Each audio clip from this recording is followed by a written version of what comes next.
They found her refuge burning at midnight, flames reaching into the Nevada sky like angry fingers. The infamous cartel had made their move, igniting the barn where Alexandra Foster nursed wounded horses and assisted broken veterans find their way back to life. But as they watched the fire rise, celebrating their message of fear, they didn't realize they just made the worst mistake in their organization's bloody history.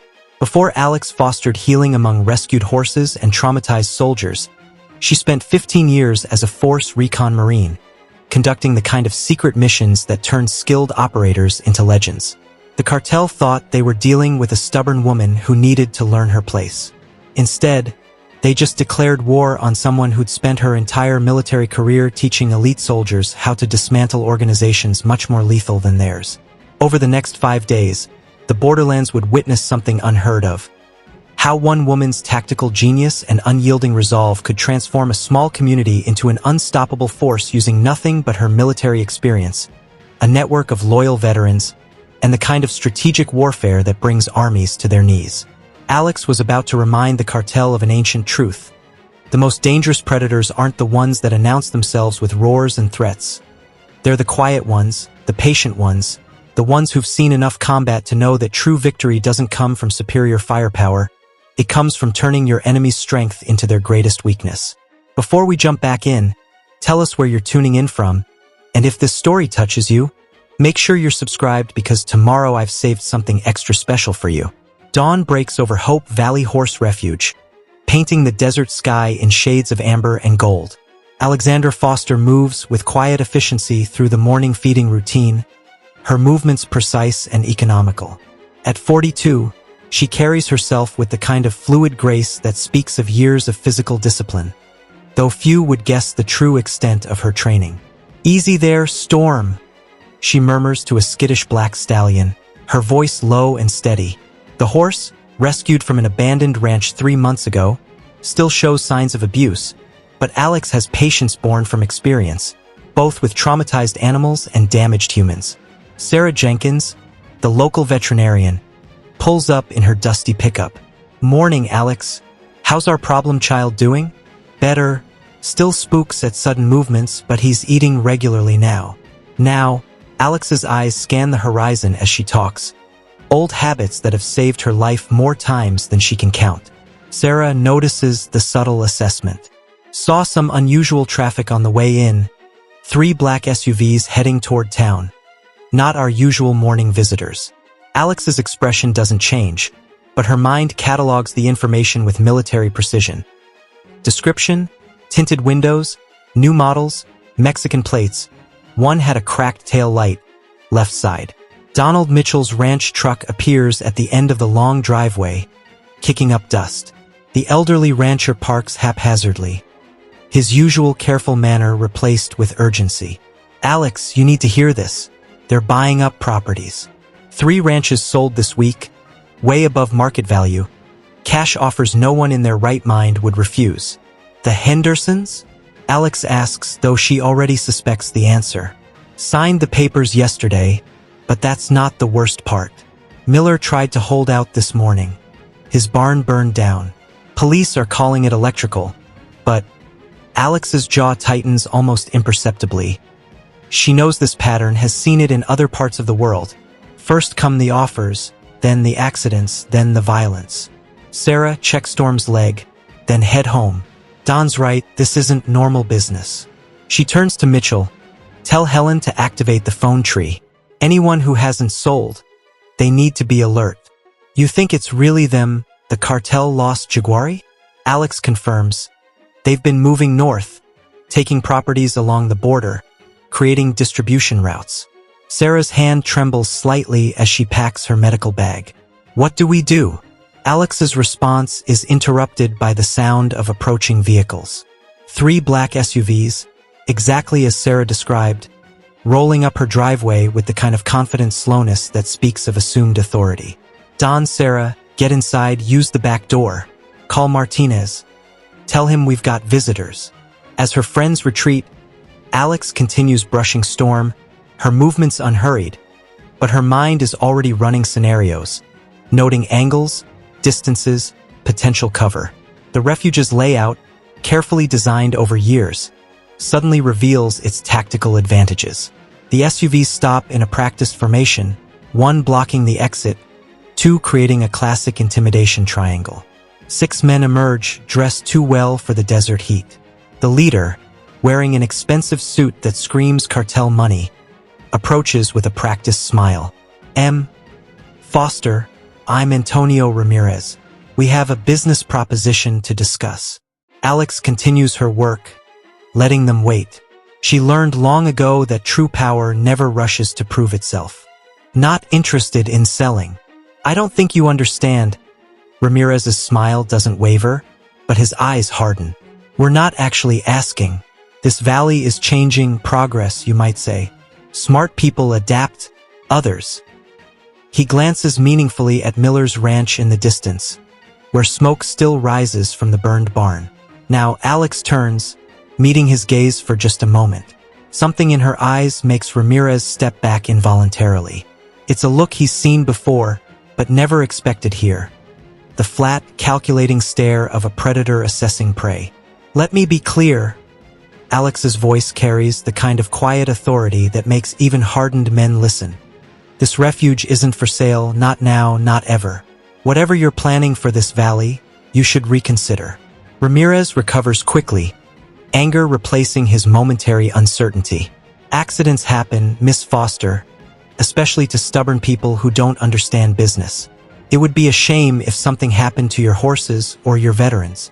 The threat hangs in the air like smoke, but instead of fear, Alex feels a familiar calm settling over her. The same stillness she used to feel before combat operations that would change the world. That would be a serious mistake, Mr. Ramirez. Her tone makes the cartel lieutenant pause again, some ancient instinct warning him that he's missing something important. A mistake you wouldn't survive to regret. The moment stretches, taut with potential violence. Then Ramirez forces another smile, reaching into his jacket. Alex's muscles tense, but he withdraws only a business card. Think about it, M. Foster. You have 24 hours to make the smart choice. He turns to leave, then stops. Beautiful horses. It would be tragic if they had an accident. As the SUVs depart, Alex watches until they're out of sight. Then she pulls out her phone, dialing a number she hasn't used in years. Bear, it's Alex. Remember that favor you owe me? Time to pay up. The refuge needs your help. The sun climbs higher over Hope Valley, but Alexander Foster's day is just beginning. The cartel thought they'd found an easy target, a woman alone running a horse refuge. Instead, they've just challenged someone who spent 15 years teaching the world's most dangerous enemies the cost of underestimating her. Within 24 hours, they'll learn why that was a fatal mistake. The desert sunset paints long shadows across Hope Valley Horse Refuge as Alex Foster checks her property's perimeter. Her movements are methodical, practiced, her eyes constantly scanning for signs of surveillance. 3 hours have passed since the cartel's visit, and she knows they're watching. They always watch before they strike. A truck appears on the horizon, approaching fast but controlled. Alex recognizes the driving pattern, aggressive yet precise, military precision in every turn. Robert Bear Thompson hasn't lost his touch, even 15 years after their last mission together. The massive former Marine steps out, his frame blocking the setting sun. Place looks different from the photos, Captain.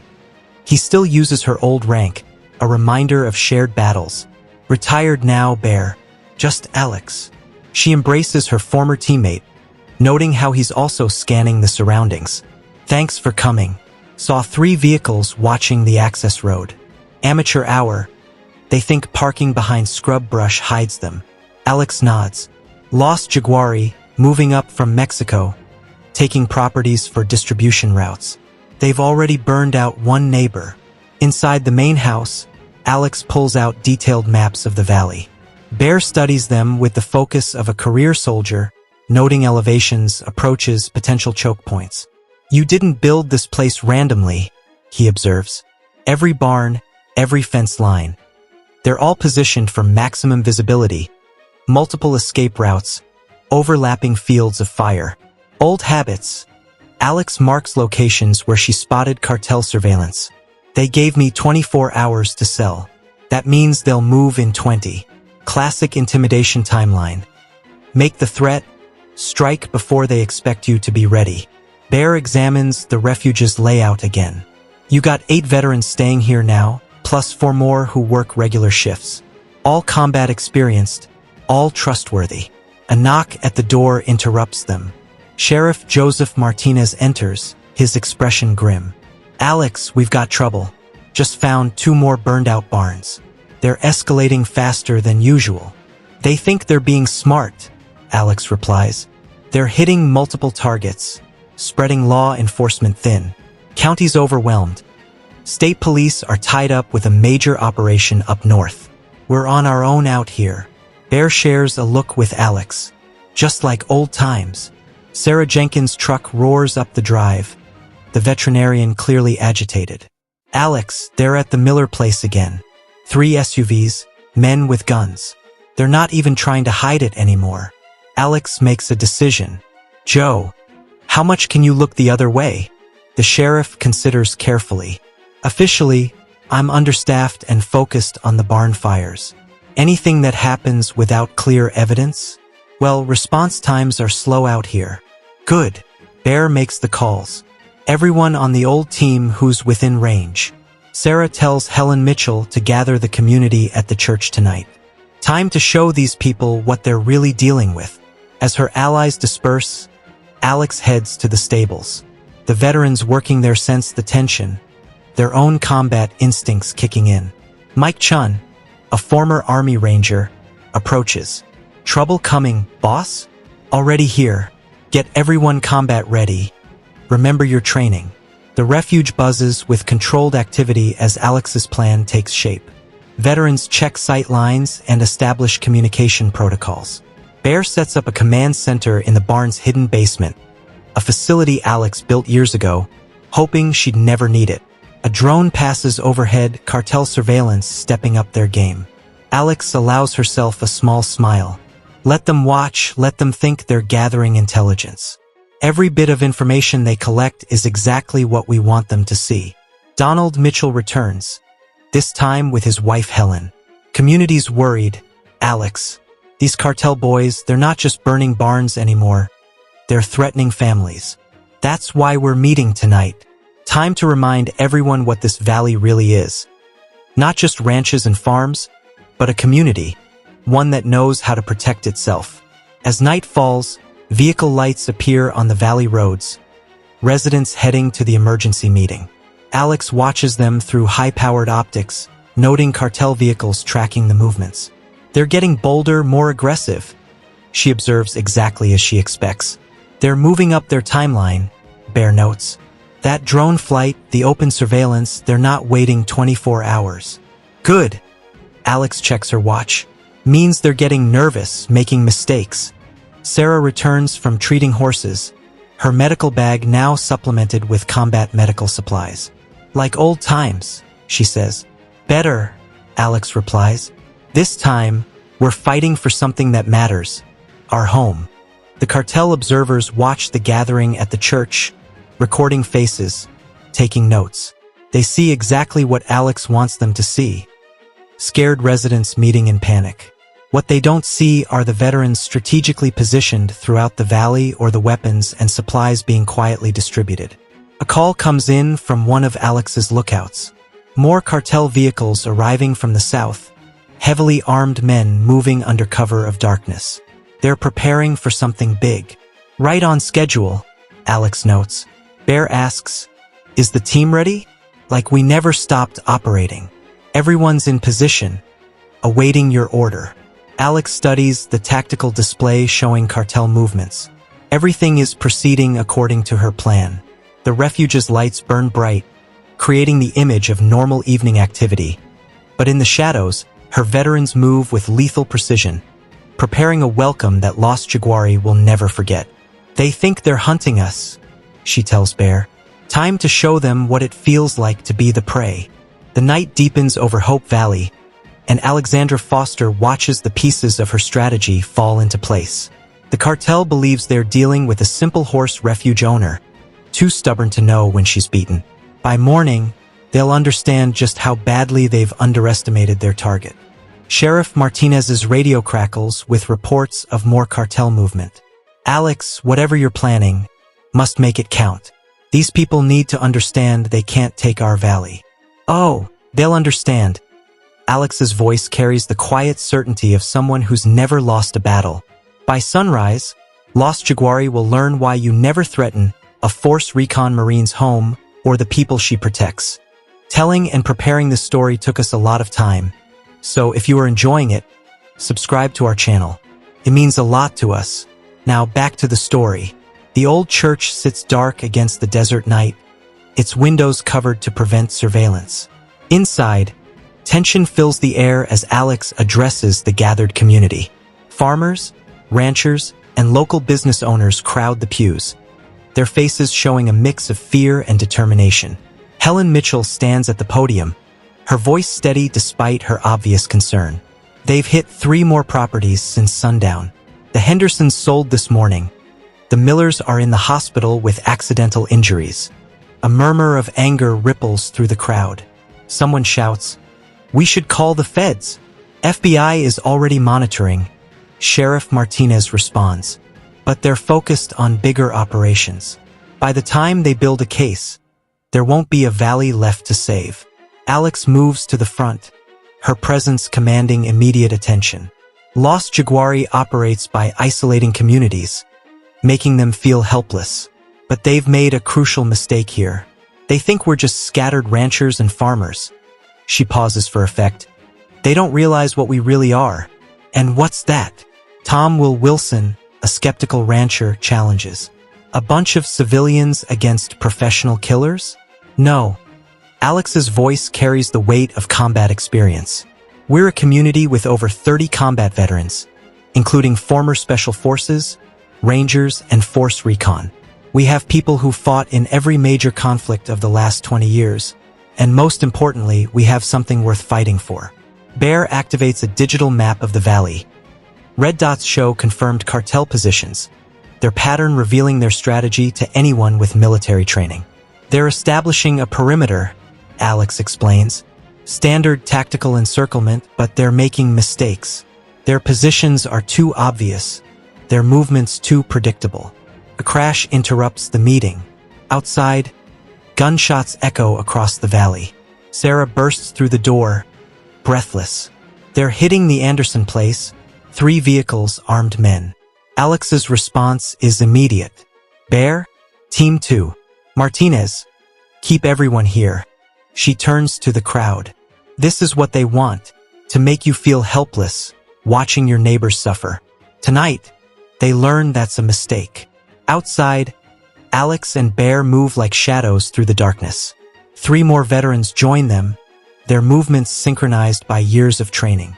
Through night vision, they observe the cartel operation. 8 men ransacking the Anderson ranch house while 2 vehicles provide cover. Classic intimidation raid, Bear whispers. They're getting sloppy.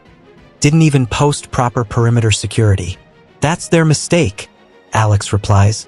She clicks her radio twice, a signal to teams positioned throughout the valley. Execute pattern Sierra. The response is immediate and devastating. The cartel's vehicles suddenly find their escape routes blocked by broken-down farm equipment, strategically placed hours earlier.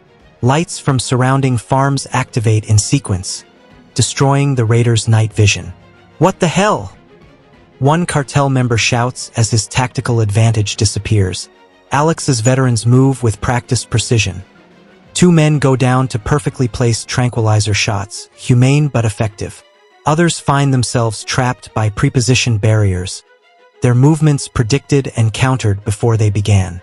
This isn't right, another raider yells in Spanish. They're too organized. Inside the church, the community watches through live feeds from hidden cameras Alex's team installed months ago.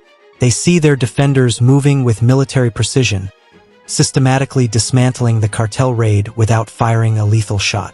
My God, Helen whispers. She's been preparing for this all along. The raid falls apart in less than 5 minutes. 6 cartel members zip-tied and secured, 2 unconscious, and 2 fleeing into the desert where other veterans wait patiently. Not a single shot fired by the defenders. Sheriff Martinez allows himself a small smile. Called it in as suspicious activity. Investigating response time about an hour. Back at the Anderson Ranch, Alex surveys the captured raiders. Their weapons and phones will provide valuable intelligence. More importantly, their failure will send a message. Check their phones, she orders. I want to know who they report to. But victory brings complications. One raider, more observant than his companions, speaks up. You're military professional. This changes things. El Jeef will want to know. Good, Alex replies. Tell him exactly what happened here. Tell him how a simple raid fell apart.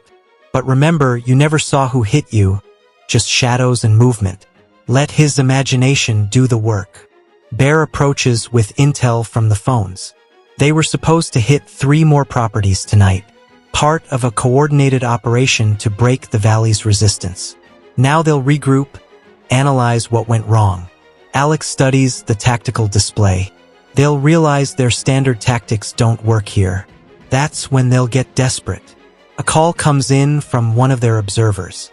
More cartel vehicles moving up from the south, heavier weapons, professional soldiers instead of street thugs. The real response is coming. Sarah arrives to check on the subdued raiders. Alex, there's something else. Rosa Medina, that new volunteer at the refuge, she made a call right before the raid. I think we have a leak. Alex processes this information with cold efficiency.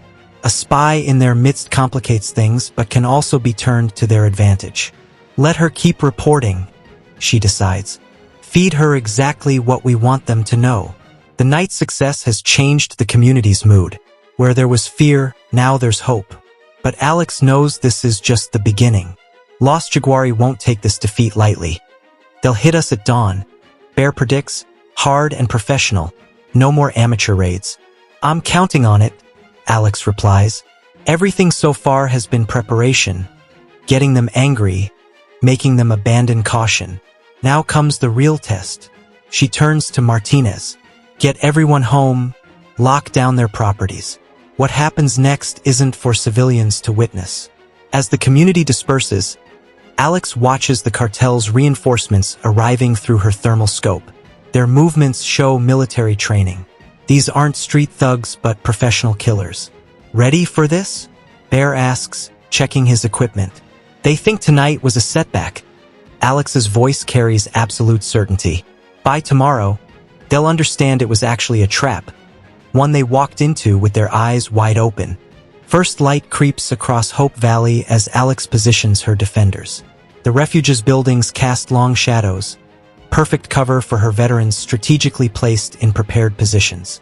Through her thermal scope, she counts 12 cartel vehicles approaching from multiple directions, their movement patterns confirming her suspicions. These are military-trained professionals. They're running a classic pincer movement, Bear observes from his position.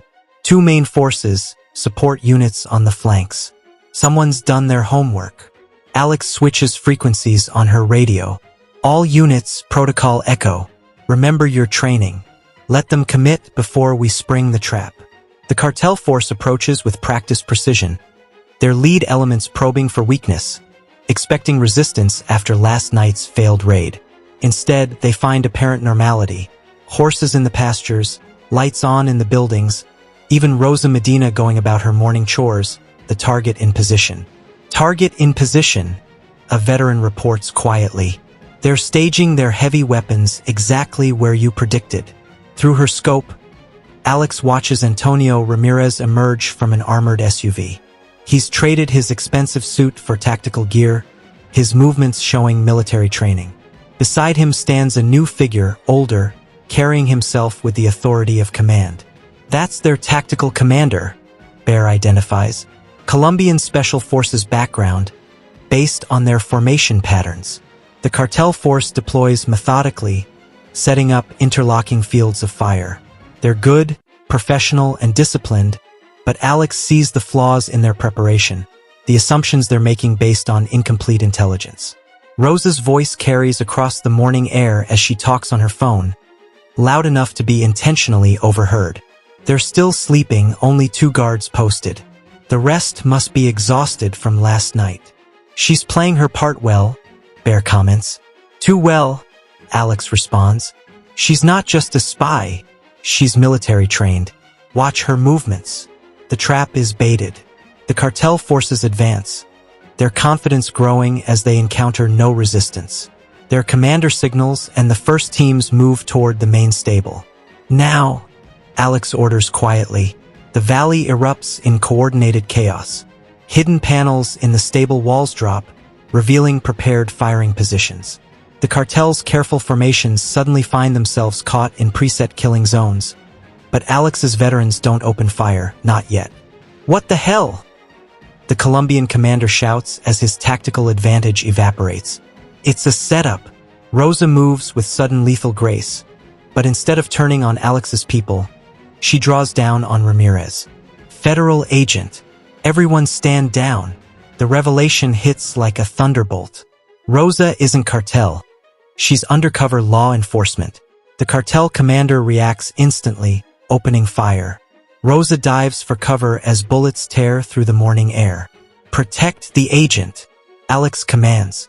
Her veterans respond with precise, disciplined fire, not to kill but to pin down and control. You've been playing us, Ramirez snarls, ducking behind his vehicle. All of it, the raids, the response. You knew we were coming. Last chance, Alex broadcasts. Surrender now or find out why Force Recon Marines are considered the deadliest fighters in the world. The Colombian commander's response is to launch a full assault. But Alex has prepared for this too. The ground beneath their vehicles suddenly shifts, carefully concealed panels giving way to trap them in place. The cartel's heavy weapons find their pre-selected positions are now death traps. They're not just veterans. The commander realizes too late. This is a professional military operation. The battle unfolds according to Alex's careful plan. Every cartel movement is predicted and countered. When they try to flank, they find routes blocked. When they call for reinforcements, their communications are jammed. It's not just a fight. It's a demonstration of superior tactical thinking. But the cartel forces are professionals too. They adapt quickly, changing tactics, probing for weaknesses. A fierce firefight erupts around the main stable. 2 of Alex's veterans take hits. Not serious but enough to show the enemy's capabilities. They're better than we expected. Bear calls out, providing covering fire. These aren't just hired guns. No, Alex agrees, moving to a new position. They're special forces, which means they'll recognize what comes next. She triggers the next phase of her defense. Smoke generators activate, but not randomly. The smoke moves according to the valley's wind patterns, channels she's studied for years. The cartel forces find themselves fighting blind while Alex's defenders, equipped with thermal imaging, maintain perfect visibility. Enough! Ramirez shouts. You want a war? We'll give you a war. Burn it all. The cartel forces produce incendiary devices, preparing to torch the refuge. But this too plays into Alex's plan. The buildings they target are hardened, treated with fire-resistant materials. Their attempt at destruction becomes another trap. Federal agent under fire. Rosa broadcasts on an official frequency. Multiple heavily armed suspects, requesting immediate assistance. The battle reaches its climax as sirens wail in the distance. State police tactical units, secretly positioned nearby, begin moving in. The cartel forces realize they're about to be caught in a massive law enforcement response. Pull back, the Colombian commander orders. This was a setup from the start. As the cartel forces retreat, Alex allows herself a small smile. The first major battle has gone exactly as planned, but her expression turns serious as she helps her wounded veterans. They'll be back, Bear states, collecting intelligence from the battlefield. Next time with better intel, heavier weapons. Let them come, Alex replies, watching the cartel vehicles disappear into the desert. Now they know we can fight. Next, they learn why they should have never started this war. Rosa approaches, her federal credentials now visible. Agent Rosa Medina, DEA. Sorry for the deception, but we've been building a case against Los Jaguari for months. You nearly got yourself killed, Alex observes. Worth it. The intel we gathered today, the evidence of their military-style assault, it's a game-changer. We can finally move on their whole operation. But Alex knows better. They'll go underground, change tactics. This isn't over. It's just entering a new phase. She surveys her refuge, noting the damage, cataloging needed repairs. The cartel has shown their capabilities, but so has she. The next move will be theirs. But thanks to today's battle, they'll make that move with fear in their hearts.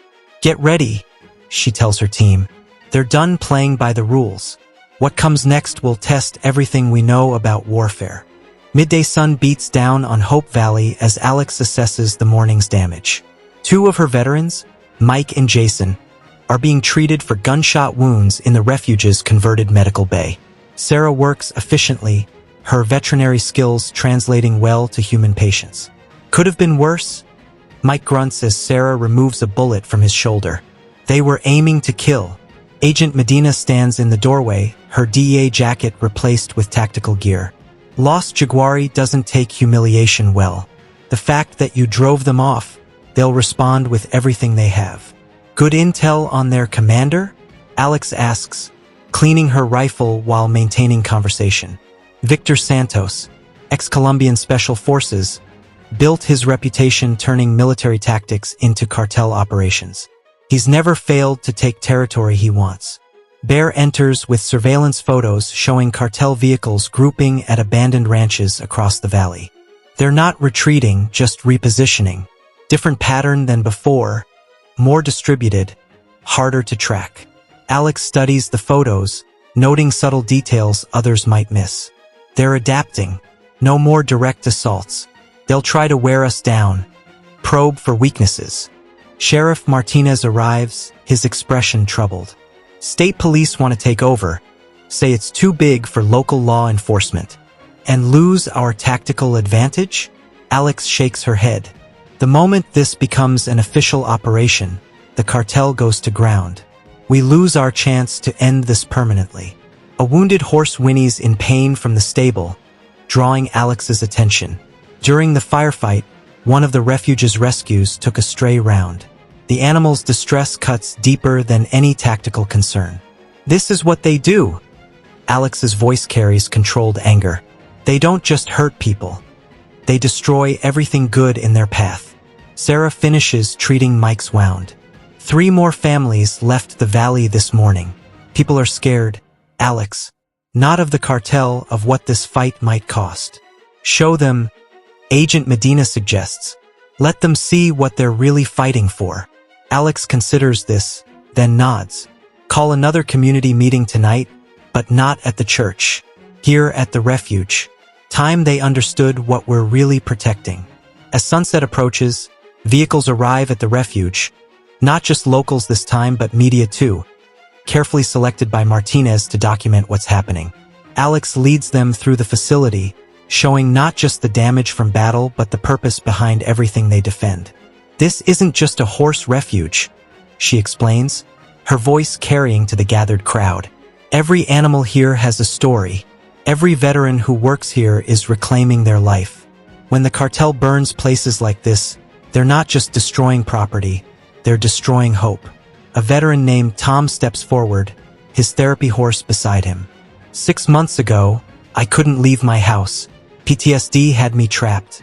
This place, these horses, they gave me back my life. You want to know why we fight? This is why. But the meeting is interrupted by urgent news. Cartel forces have been spotted approaching multiple properties simultaneously, not attacking, just watching, terrorizing through their presence, psychological warfare. Bear recognizes the tactic, letting people know they're exposed, vulnerable. Alex's radio crackles with a warning from their perimeter sensors. Multiple vehicles moving fast through the desert, using terrain to mask their approach. But something's different about these movements. Those aren't their normal forces.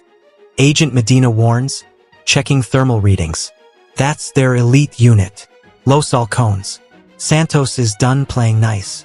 The refuge's defensive positions activate smoothly, but Alex knows this attack will be different. The approaching force moves with predatory grace, their formation perfect, their timing precise. "Get the civilians to the bunker," she orders Bear. "Protocol Delta. They want to see what we're really capable of. Let's show them." But before they can act, multiple explosions rock the valley. Not at the refuge, at water sources, power stations, communication towers. The cartel isn't attacking directly. They're destroying infrastructure. "Clever," Alex acknowledges grimly. "Cut us off, isolate us, then squeeze." A final explosion lights up the night. The valley's main bridge, cutting off the easiest access to outside help. Santos's voice comes over an open radio channel, his tone professionally courteous. "Ms. Foster, I respect what you accomplished this morning, but now playtime is over. You have 1 hour to evacuate all civilians. After that, we stop being nice." The community looks to Alex, fear mixing with determination. She studies their faces, not just seeing civilians now but potential assets, people who could be taught to resist. "Your choice," she tells them. "Leave now. Save yourselves, or stay and learn why Lost Jaguari picked the wrong valley to threaten." Sarah steps forward first. "My clinic's already a field hospital. Might as well make it official." Others follow, ranchers offering equipment, farmers volunteering as lookouts, even local hunters bringing their skills. The cartel wanted to break their spirit. Instead, they forged it into steel. 1 hour, Alex checks her watch. Time to show them what a community at war looks like. The night deepens over Hope Valley as Alex positions her defenders. Not just veterans now, but civilians learning to protect their home. The cartel thinks cutting off the valley will weaken them. They're about to learn that sometimes a cage doesn't trap the prey, it traps the predator. Night settles over the isolated valley as Alex's defenders prepare for the elite unit's approach. The refuge's lights remain dark, thermal signatures minimized. Only the gentle sounds of horses breaking the tense silence. Their reputations earned, Agent Medina explains, reviewing intelligence files. Los Halcones, 15 men, all former special forces, 0 failed missions. They're Santos's personal cleanup crew. Bear monitors thermal imaging showing the elite unit's approach. Different from this morning. No wasted movement, perfect spacing. These guys are the real deal. They're also predictable, Alex observes, making final adjustments to her defensive positions. Special forces training means they'll follow doctrine. We can use that. The community volunteers man their assigned positions, now integrated into Alex's defense plan. Local hunters cover elevated positions, their intimate knowledge of the terrain compensating for limited tactical training. Sarah's voice crackles over the radio. 3 more wounded arrived from the outer farms. Cartels hitting anyone trying to leave the valley. They're not letting people flee, Donald Mitchell asks, helping position equipment. Thought they wanted civilians out? This isn't about clearing the valley anymore, Alex explains. Santos wants witnesses, wants everyone to see what happens when someone defies the cartel. A flash of movement catches her attention. Through advanced optics, she spots Los Halcones' advanced team. 3 men moving like ghosts through the darkness, their technique flawless, exactly by the book. Just like Kandahar, Bear mutters. Remember those Russian contractors? Similar training, different motivation. Alex activates her radio. All units maintain discipline. Let them enter the primary zone before engaging. The elite unit advances methodically, probing defenses, testing responses. Unlike the morning's chaotic forces, they don't assume superiority. They prove it with every movement. They're good, Mitchell admits, watching through his hunting scope. Way better than those thugs from before. That's why we let them get close, Alex replies. Professional training works against them here. They'll clear zones exactly as they were taught, makes them predictable. A horse screams in panic as the first flashbang detonates. Los Halcones launch their assault from multiple directions simultaneously, their coordination perfect. But Alex is ready. Execute Omega Protocol, she commands. The valley's defenders respond with orchestrated chaos.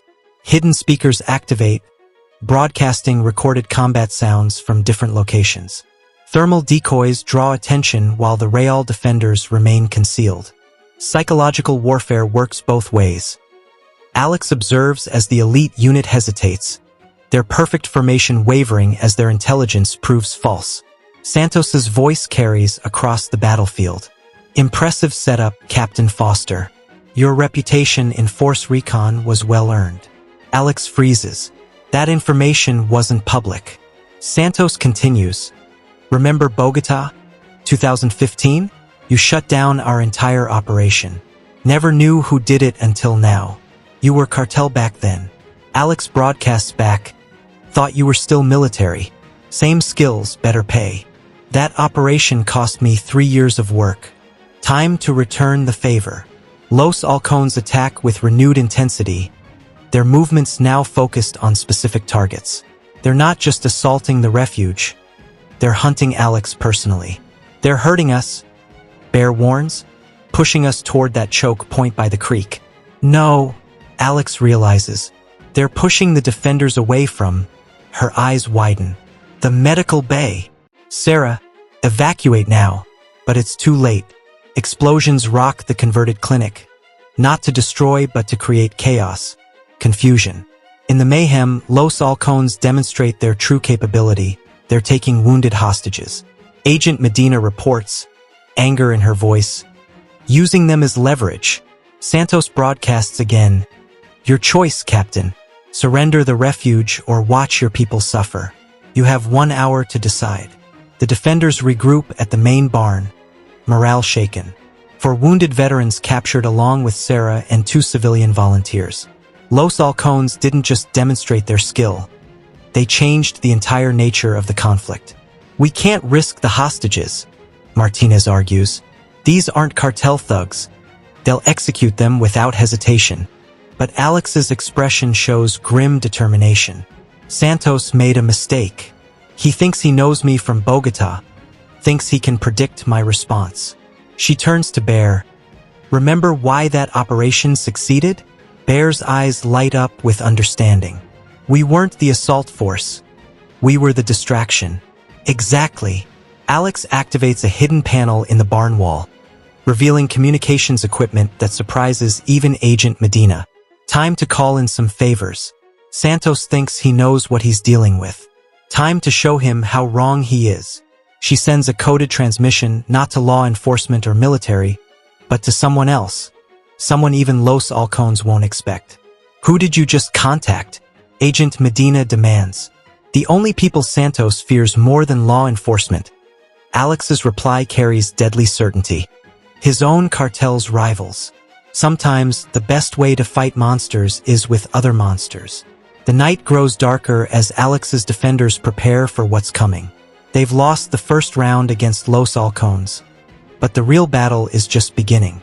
Santos thinks he's sprung his trap, but he's about to learn why Alex's operations in Force Recon were legendary. She wasn't just good at winning battles. She was the best at turning enemy strengths into fatal weaknesses. Dawn approaches Hope Valley, casting a blood-red light across the refuge. Alex stands in her command center, studying live feeds from hidden cameras showing the hostages. Sarah and the others held in the converted medical bay, guarded by Los Halcones with mechanical precision. Santos has them positioned perfectly, Bear observes. Clear fields of fire, multiple escape routes, no approach without being spotted. Your message reached Los Caballeros Negros, Agent Medina reports reluctantly. Their response was immediate. They're mobilizing forces from across the border. Alex's expression remains neutral. Santos made his reputation destroying the Caballeros' operations. Personal vendetta, there's deep enough to make them take risks. You're playing with fire, Martinez warns.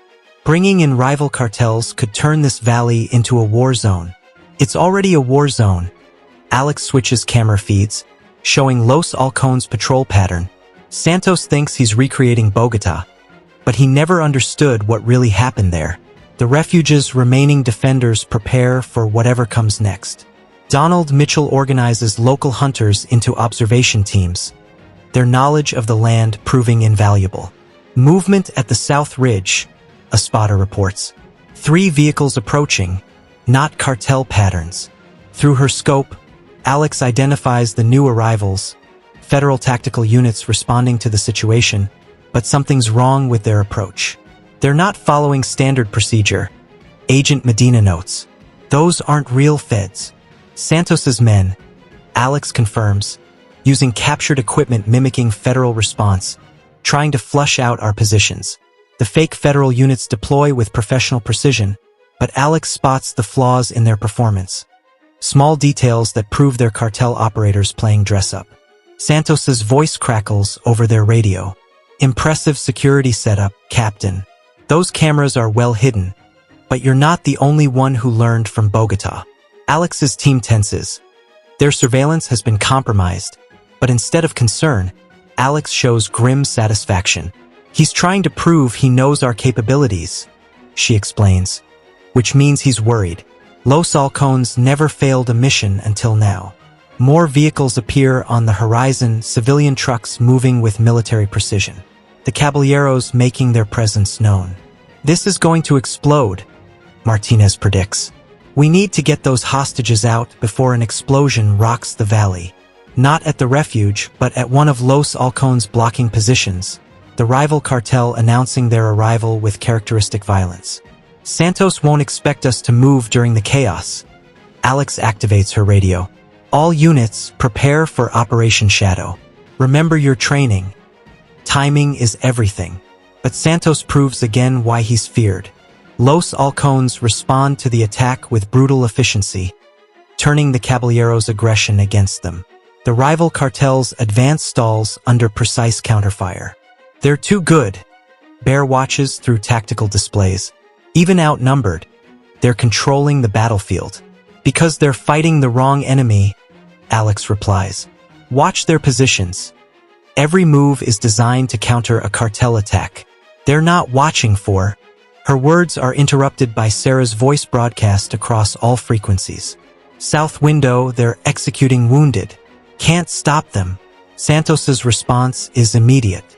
18 minutes left, Captain. Every minute you delay costs one life. Starting now. Through surveillance feeds, they watch an executor raise his weapon toward a wounded veteran. The tension becomes unbearable. Wait, Alex broadcasts. You want me? Fine. Face to face, just us. End this properly. The great Captain Foster offering herself as sacrifice? Santos mocks. You're smarter than that. Not sacrifice. Alex's voice carries absolute certainty. Challenge. You and me. Prove you're better than Bogota. A long pause follows. When Santos responds, his voice carries genuine curiosity. What's your play, Captain? You know I'll bring backup. Wouldn't expect anything else. 1 hour, the old creek bridge. Just like Bogota. Agent Medina grabs Alex's arm. You can't trust him. This is suicide. But Alex's eyes show cold certainty. Trust isn't required, just his pride. Los Halcones never failed a mission because they never faced an enemy who understood them. Santos thinks he knows me from one operation. Time to show him how little he really understands. The refuge's defenders watch as Alex checks her weapons with practiced precision. Every movement carries the weight of absolute conviction. The hostages? Martinez asks. We'll be safe, Alex replies, because Santos's pride won't let him harm them until he proves he can beat me. And by then, she doesn't finish the sentence, but her expression shows the same focused determination that made her legendary in Force Recon. You're not telling us everything, Bear realizes. What really happened in Bogota? Santos is about to find out, Alex replies. And this time, there's no government protection to save him. The sun rises fully over Hope Valley as Alex prepares to meet her enemy. But while Santos watches her obvious movements, he misses the subtle signs, the way her defenders position themselves, the hidden preparations years in the making. Because Alex Foster didn't just learn tactical warfare in Force Recon. She learned that the most dangerous weapon isn't the one your enemy sees coming. It's the one they never suspect until it's too late. The old creek bridge stands abandoned in the morning light, its weathered boards creaking in the desert wind.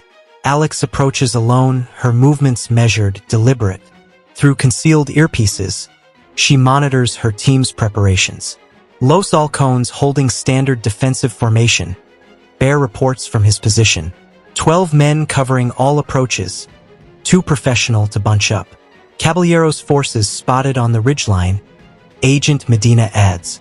They're watching, waiting. This could turn into a bloodbath. Santos appears at the opposite end of the bridge, flanked by 2 operators. Like Alex, he walks with the confident grace of someone trained for combat. Unlike her, he carries that confidence like a shield. Quite a show you've arranged, Captain, he calls out. Rival cartels, civilian militia, all to save a few hostages. You still don't understand what happened in Bogota. Alex replies, stopping at the bridge's center.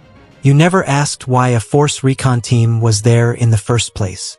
Oh, I know exactly why. Santos's smile doesn't reach his eyes.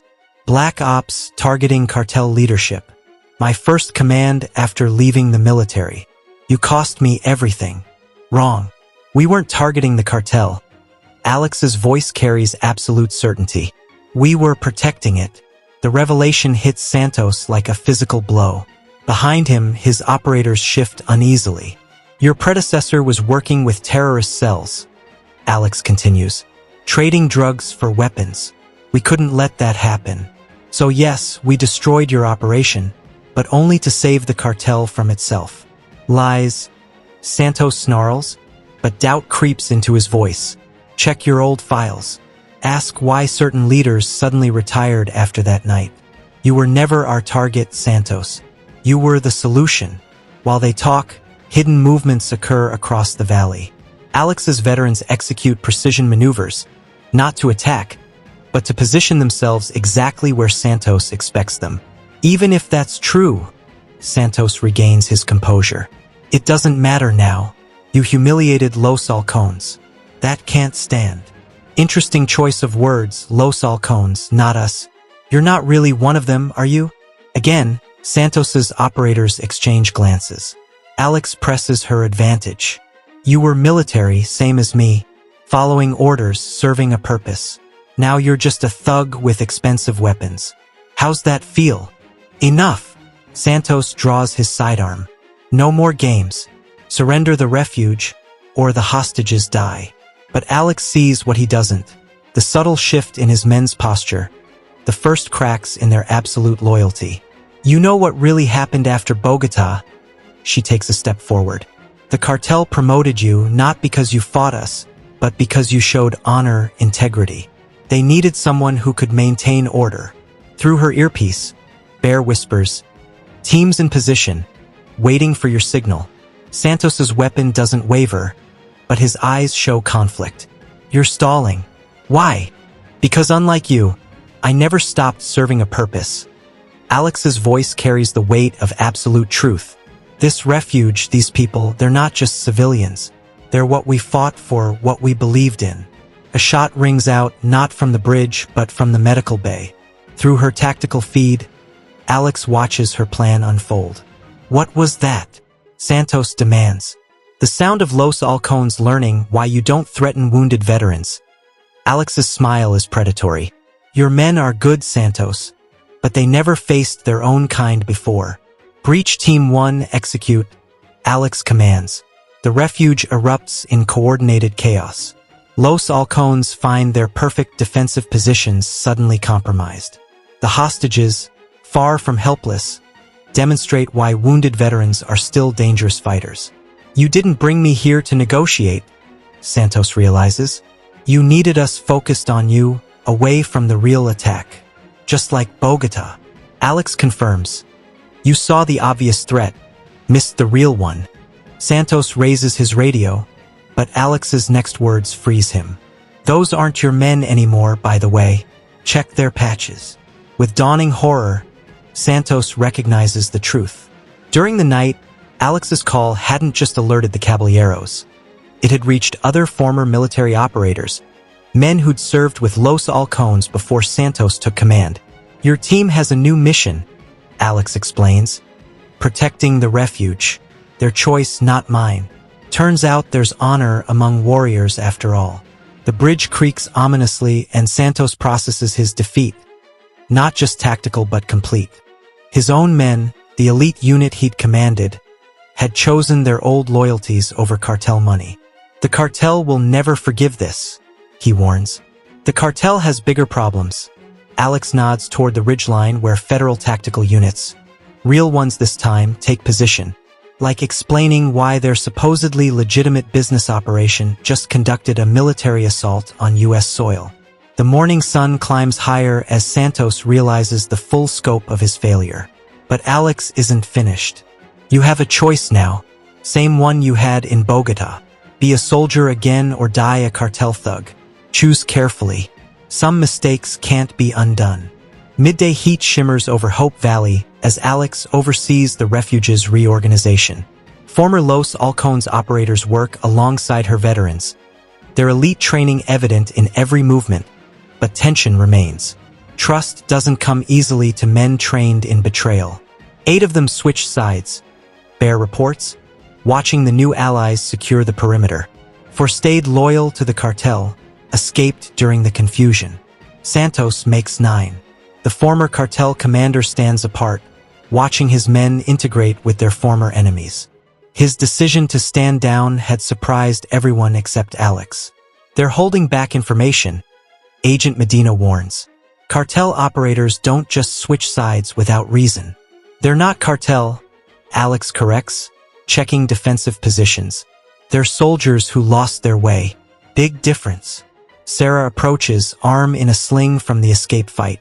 3 of our wounded need serious medical attention. Can't treat them properly here anymore. Before Alex can respond, Santos speaks up. Los Halcones has a standing kill order at every hospital within 100 miles. Your people wouldn't survive the trip. Then we bring the hospital here. Alex decides. Martinez, contact your state police connections. We need medical evacuation but under heavy guard. The refuge transforms as both sides adapt to new reality. Former enemies share tactical information, filling gaps in each other's intelligence, but the peace remains fragile. Victor won't accept this betrayal, Santos warns, using the cartel leader's name for the first time. He's already called in their elite sicarios, professional killers, not soldiers. Let them come. One of the former Halcones growls. We know their tactics. No. Santos's voice carries genuine fear. You don't. These aren't like us. They don't follow rules or honor. They just kill. A call from their observers interrupts the discussion. Cartel vehicles approaching from multiple directions. Not attacking, just watching, learning. They're adapting, Bear notes. No more direct assaults. They're looking for weaknesses, patterns. Alex studies the surveillance feeds, noting the subtle differences in the cartel's movements. They're not just watching us. They're sending a message showing how many people they can field. Psychological warfare. Santos confirms, Victor's specialty. He'll wear down morale, make us jump at shadows. Then, when we're exhausted, we don't have to beat them, Alex interrupts. Just hold out until the federal task force arrives. Agent Medina shakes her head. Task force is tied up with a major operation in Texas. We're on our own for at least 72 hours. The news settles heavily over the defenders. 3 days against the cartel's full might. But Alex sees opportunity where others see despair. Tell me about these sicarios, she asks Santos. Everything, numbers, tactics, weaknesses. No weaknesses. They're fanatics, enhanced with drugs that remove fear, pain. They'll sacrifice anything to complete their mission. Everything has a weakness, Alex counters. You taught them, trained them. What makes them different from Los Halcones? Santos considers carefully. We were soldiers first. Followed rules, had limits. Sicarios. There's something else, more like animals. One of the former Halcones finishes. We've seen them work. They don't stop, don't surrender. A commotion at the perimeter draws their attention. One of the local ranchers arrives with news. Cartel forces gathering at abandoned properties throughout the valley. But something's different about these groups. They're setting up altars, blood rituals. Never seen anything like it. Santos's face pales. Santa Muerte. The Sicarios are dedicating their mission to the Death Saint. This isn't about territory anymore. It's holy war. The refuge's defenders absorb this information with growing unease. They've faced professional soldiers, survived military tactics, but religious fanatics are something else entirely. How many? Alex asks. At least 30, Santos estimates. Hand-picked killers. They'll come at night, probably during the storm. As if on cue, thunder rolls across the valley. A massive storm system approaches from the south, bringing darkness in the middle of the day. Perfect conditions for them, Bear observes. Limited visibility, chaos. No, Alex's voice carries sudden standing. Perfect conditions for us. Santos, you said they don't follow rules. That's their weakness. She moves to the tactical display, marking positions with quick precision. They'll expect us to defend, to react. Instead, we hunt them, beat them at their own game. You want to out-crazy the crazies? Agent Medina asks incredulously. I want to show them what happens when rabid dogs attack wounded wolves. Alex's eyes show the same cold focus that made her legendary in Force Recon. They think they're death servants. Let's introduce them to something worse. The storm draws closer as Alex outlines her plan. The defenders, veterans, former Alcones, and local volunteers listen with growing appreciation. It's not just tactical brilliance. It's controlled savagery. This is why you won in Bogota, Santos realizes. You didn't just outfight us. You became our worst nightmare. No, Alex corrects him. I showed you what real warriors look like. Time to remind the cartel why they should fear soldiers more than killers. The first raindrops fall as Hope Valley prepares for night. But while the Sicarios prepare their blood rituals, Alex's defenders make preparations of their own. Because sometimes, the only way to beat monsters is to become something they've never faced before. Something that makes death itself seem merciful in comparison. Thunder rolls across Hope Valley as darkness descends, hours too early. The approaching storm turns day into night, transforming the refuge into a landscape of shadows and wind-whipped rain. Alex moves through her defensive positions, checking preparations with methodical precision. They're moving, Bear reports, through rain-streaked optics. 3 groups approaching from different directions, not even trying to stay hidden. Through the refuge's cameras, they watch the Sicarios advance. The cartel killers move with unnatural speed, their movements jerky, almost inhuman. Drug-enhanced strength and dulled pain responses make them seem more machine than human. Santa Muerte soldiers don't fear death, Santos explains, watching his former enemies approach. The drugs remove doubt, hesitation. They'll walk through gunfire without flinching. Then we don't try to stop them, Alex replies. We let them come right into our killing ground. The refuge's defenders have transformed the property according to Alex's instructions. What looks like random storm damage and debris are actually carefully planned obstacles and traps. The rain works to their advantage, hiding preparations that took hours to implement. First group reaching the outer perimeter. A former Halcone reports. They're different from what we expected. Through thermal imaging, they watch the Sicarios move, their body temperatures running dangerously hot, side effects of the combat drugs burning through their systems. They carry minimal equipment, relying on raw aggression and pharmacologically enhanced strength. Remember your training, Alex broadcasts to her defenders. Don't engage directly. Let them exhaust themselves. The drugs have a weakness. They burn too hot, too fast. A Sicario suddenly appears at the perimeter fence, climbing with inhuman agility. His eyes are wide and empty, pupils dilated to black pools. He takes 2 rounds to the chest without slowing. They don't stop, Sarah whispers, watching through security feeds. How do we fight something that can't feel pain? We don't fight them. Alex's voice carries absolute certainty. We hunt them. Bear, execute Protocol Alpha. The refuge's lights cut out simultaneously, plunging the valley into storm-darkened chaos. But Alex's defenders are ready, their thermal and night vision equipment carefully preserved while the Sicarios relied on drug-enhanced senses. The first real contact comes at the eastern approach. A Sicario charges through defensive fire, taking multiple hits without slowing. But Alex's veterans have prepared for this. Instead of lethal shots, they target legs and joints. Even drugged fanatics can't run on shattered kneecaps. They're fast, Agent Medina observes, monitoring the battle through tactical displays. But not smart. No coordination, no tactical awareness. Because they're not soldiers anymore, Santos explains.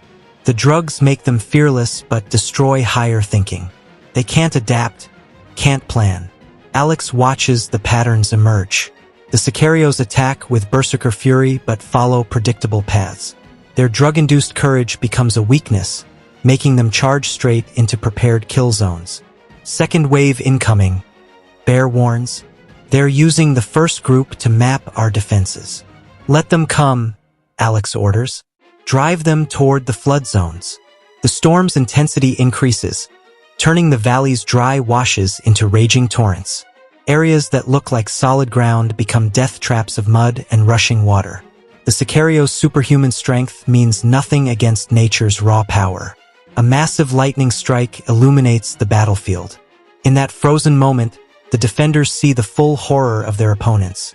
The Sicarios move like broken puppets, their bodies twisted by drugs and fanaticism. Is this all they have? But Alex sees something else, the pattern in their chaos. They're not just attacking, she realizes. They're hurting us, forcing us to concentrate our defenses. Standard cartel tactic, Santos confirms. Use expendable forces to locate strong points, then hit what's undefended. Alex finishes. Then they're not doing anything. She spins to the tactical display, seeing the bigger picture. This isn't the real attack. Where's their heavy weapons? The answer comes with another lightning flash. Through the storm, they spot vehicle movements on the ridgeline. The Sicarios aren't the main threat. They're just the first wave. Hector's bringing his whole operation, Santos warns. The Sicarios are just softening us up. When they're done, they're not doing anything. Alex cuts him off. Because we're not playing their game anymore. She activates her radio. All units, Protocol Omega. Let's show them what real hunters look like. The refuge's defenders shift tactics instantly. Instead of repelling the Sicarios, they begin hunting them systematically. Veterans and former Alcones move through the storm like ghosts, using the weather and terrain to their advantage. Don't fight their strength, Alex instructs. Use it against them. Let their aggression pull them into our traps. The battle transforms from defense to predation. The Sicarios' drug-enhanced abilities become a liability, making them chase targets into prepared ambush zones. Their fearlessness turns fatal when faced with opponents who understand the value of tactical retreat. They're breaking, Bear reports with grim satisfaction. Drug-fueled courage isn't enough against trained hunters. But Alex's expression remains focused. This was too easy. Hector's not stupid. He wouldn't waste assets unless. A new sound cuts through the storm, helicopter rotors, multiple aircraft approaching through the weather. That's their real attack force, Santos realizes. Everything else was just reconnaissance by fire. Alex watches the approaching helicopters with cold calculation. Good. Because now they'll learn why you never corner someone who's better at violence than you are. The storm rages over Hope Valley as the refuge prepares for the real battle. The Sicarios were just the opening act, but they've served their purpose, showing Alex exactly how to break an enemy that doesn't know fear by teaching them they should have been afraid all along. Lightning slashes across the storm-blackened sky as helicopter gunships emerge from the clouds, their sleek shapes bristling with military-grade weapons, clear evidence of the cartel's international connections. Alex watches through tactical displays as they approach in attack formation. For Huey's heavily modified, Santos identifies them, Hector's personal squadron. The pilots are ex-military, specializing in low-altitude combat operations. Those aren't cartel pilots, Bear notes, studying their flight patterns. Too disciplined, too coordinated. He hired mercenaries for this. Alex's expression shows grim satisfaction. Good. Mercenaries can be broken. Show them why this valley is a no-fly zone. The refuge's defenders activate countermeasures hidden in plain sight for years. Powerful lights, strategically positioned around the property, illuminate suddenly, creating a disorienting strobe effect through the rain. The helicopter pilots find their night vision equipment worse than useless. They're carrying troops, Agent Medina warns, monitoring thermal signatures. At least 8 men per chopper. Elite hit teams. Let them land, Alex orders. The harder they commit, the harder they fall. The lead helicopter moves into position for its attack run. But as it lines up, something unexpected happens. The valley's unique topography, carefully studied by Alex for years, creates unpredictable wind patterns in storm conditions. The pilot finds himself fighting sudden crosswinds and dangerous downdrafts. You didn't just build a refuge, Santos realizes. You created a natural death trap for aircraft. Rule 1 of combat, Alex replies. Know your terrain better than your enemy. The gunships split formation, trying to attack from multiple angles, but each approach route leads them into prepared kill zones. Ground-based spotlights, emergency flares, and precisely aimed strobes turn the storm-dark valley into a disorienting maze of shadows and blinding light. First team attempting insertion, Bear reports. East Ridge using the storm for cover. Through thermal imaging, they watch Cartel commandos fast rope from the hovering helicopter. Their technique is perfect, their equipment top grade, but they're dropping into territory Alex's people have prepared for exactly this scenario. Execute Thunderbolt Protocol, she commands. The defenders respond with coordinated precision. Hidden charges detonate not to kill, but to saturate the ground with water from underground reservoirs. The landing zone becomes a quicksand trap, turning the commandos' perfect insertion into a desperate struggle for survival. Second team deploying, a former Halcone calls out. They're using the distraction to... His words cut off as a massive explosion rocks the refuge. One of the gunships has scored a direct hit on the main stable. Fire blooms in the rain-soaked night. The horses! Sarah starts toward the burning building, but Alex grabs her arm. Wait, she orders. Watch. As flames spread, they reveal Alex's preparation. The stable's walls, reinforced over years, channel the explosion's force upward. The horses, already evacuated to underground shelters, remain safe. But the cartel sees what they expect, destruction and chaos. You wanted them to hit it, Santos understands. Let them think they've scored a victory. People get careless when they think they're winning, Alex confirms, especially mercenaries. The gunships press their advantage, making aggressive attack runs, but each pass brings them lower, closer to the valley's treacherous wind patterns. The storm works against their sophisticated equipment, turning their technological superiority into a liability. Movement at the west entrance, Martinez reports urgently. Ground team using the chaos for cover. These ones are different. Wait! Alex sees it too. Through the rain and fire, a figure emerges, tall, distinguished, wearing an expensive tactical vest. Hector Morales himself has arrived to oversee his refuge's destruction. He never takes the field, Santos whispers, shocked. Never risks himself personally unless he's carrying something too important to trust to subordinates. Alex finishes. She studies Hector's movements, noting the briefcase handcuffed to his wrist. What's in the case? Santos. Evidence files. Everything that could destroy his operation. He always keeps them close, protected by unbreakable encryption. A plan forms in Alex's mind, but before she can act, another helicopter strikes, this time targeting the medical bay. The building erupts in flames, trapping wounded defenders inside. No! Sarah runs toward the inferno, other defenders following, but Alex's attention stays locked on Hector. The cartel leader's presence changes everything. He's not just here to win, she realizes. He's here to ensure nothing survives. No witnesses, no evidence, no loose ends.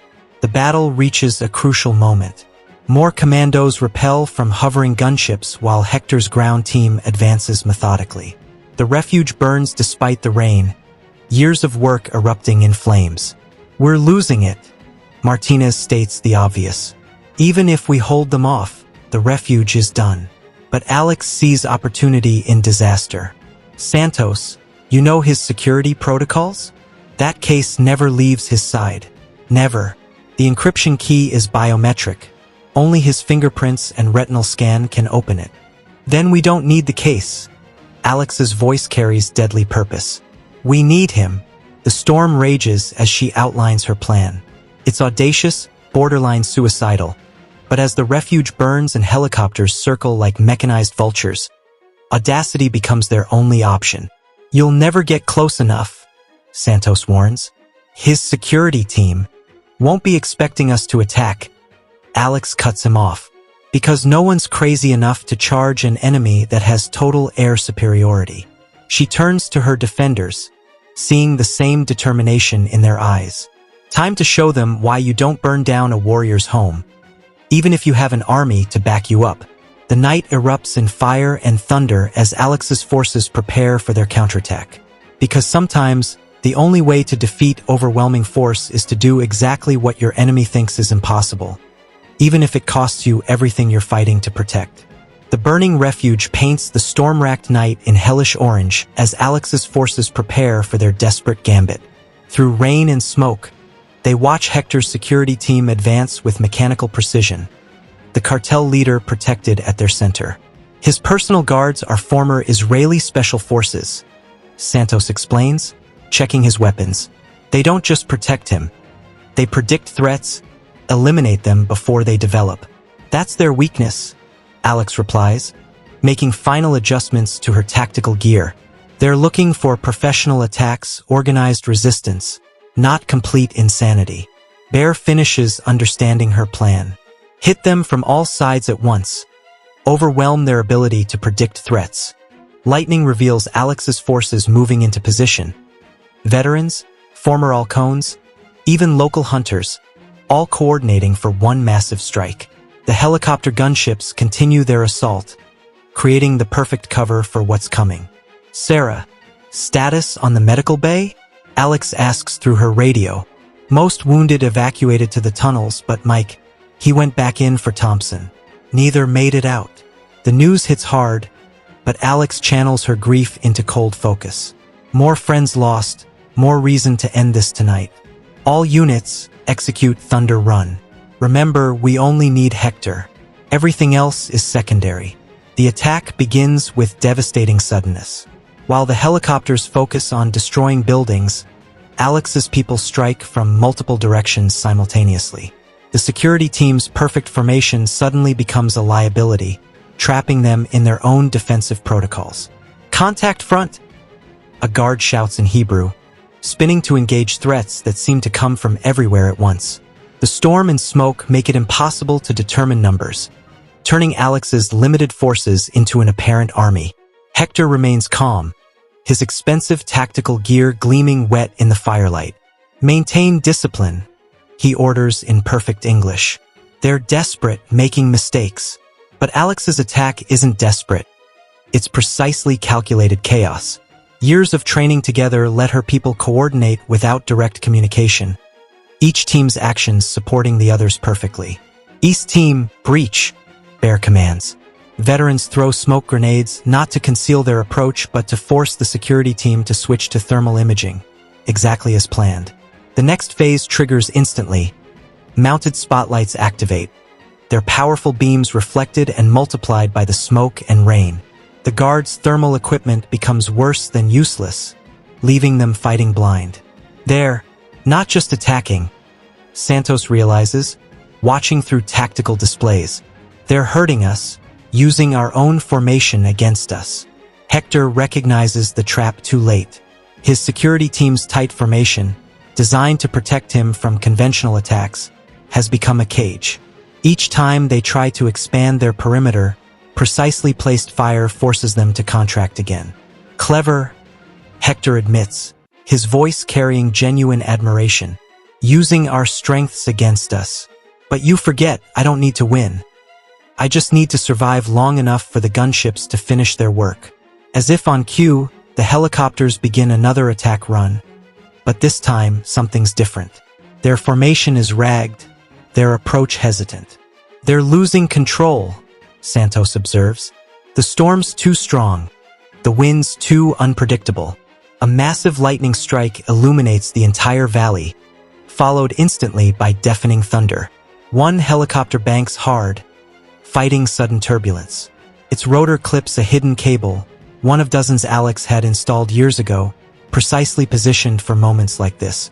The aircraft spins wildly, its pilot fighting for control, but the valley's wind patterns, carefully studied and mapped, turn recovery into disaster.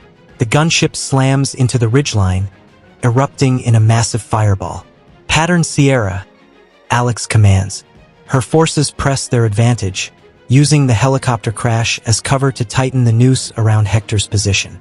The cartel leader shows his first sign of concern. Where is our ground report? The Sicarios should have. Should have what? Alex's voice carries across the battlefield. Overwhelmed us. Broken our spirit? Sorry to disappoint, but drugged fanatics don't fare well against real soldiers. Hector's security team realizes their situation too late. The tight formation that protected their principal now prevents effective response as Alex's people close from all sides. Professional discipline begins to crack. Sir, we need to evacuate, the team leader urges. We're losing tactical control. But Hector's attention locks onto something else. A figure moving through smoke and rain with predatory grace. Alex Foster approaching his position directly. No. He countermands the evacuation order. Hold position. Let her come. Sir, that's not advisable. You don't understand. Hector's voice carries strange satisfaction. This is perfect. She thinks she's winning just like in Bogota. But this time, his words cut off as Alex's true plan reveals itself. The frontal assault is a feint. The real attack comes from below. The refuge's drainage system, converted years ago into emergency tunnels, allows her people to emerge behind the security team's position. Breach, breach, breach! Multiple voices call out as the trap springs. The security team finds themselves caught in a perfect crossfire, their formation suddenly fatal. But Hector shows why he survived decades as a cartel leader. His reaction is instant, decisive. He throws something, not a grenade, but a small electronic device. EMP. Santos recognizes it too late. The pulse fries their tactical equipment, plunging the battlefield into true darkness. You're not the only one who plans ahead. Hector's voice carries triumph. Now let me show you why the cartel fears me more than any Sicario. The night erupts in new violence as Hector demonstrates his own combat skills. His security team might be compromised, but their principal is far from helpless. Alex's forces find themselves fighting an enemy who combines tactical brilliance with cartel ruthlessness.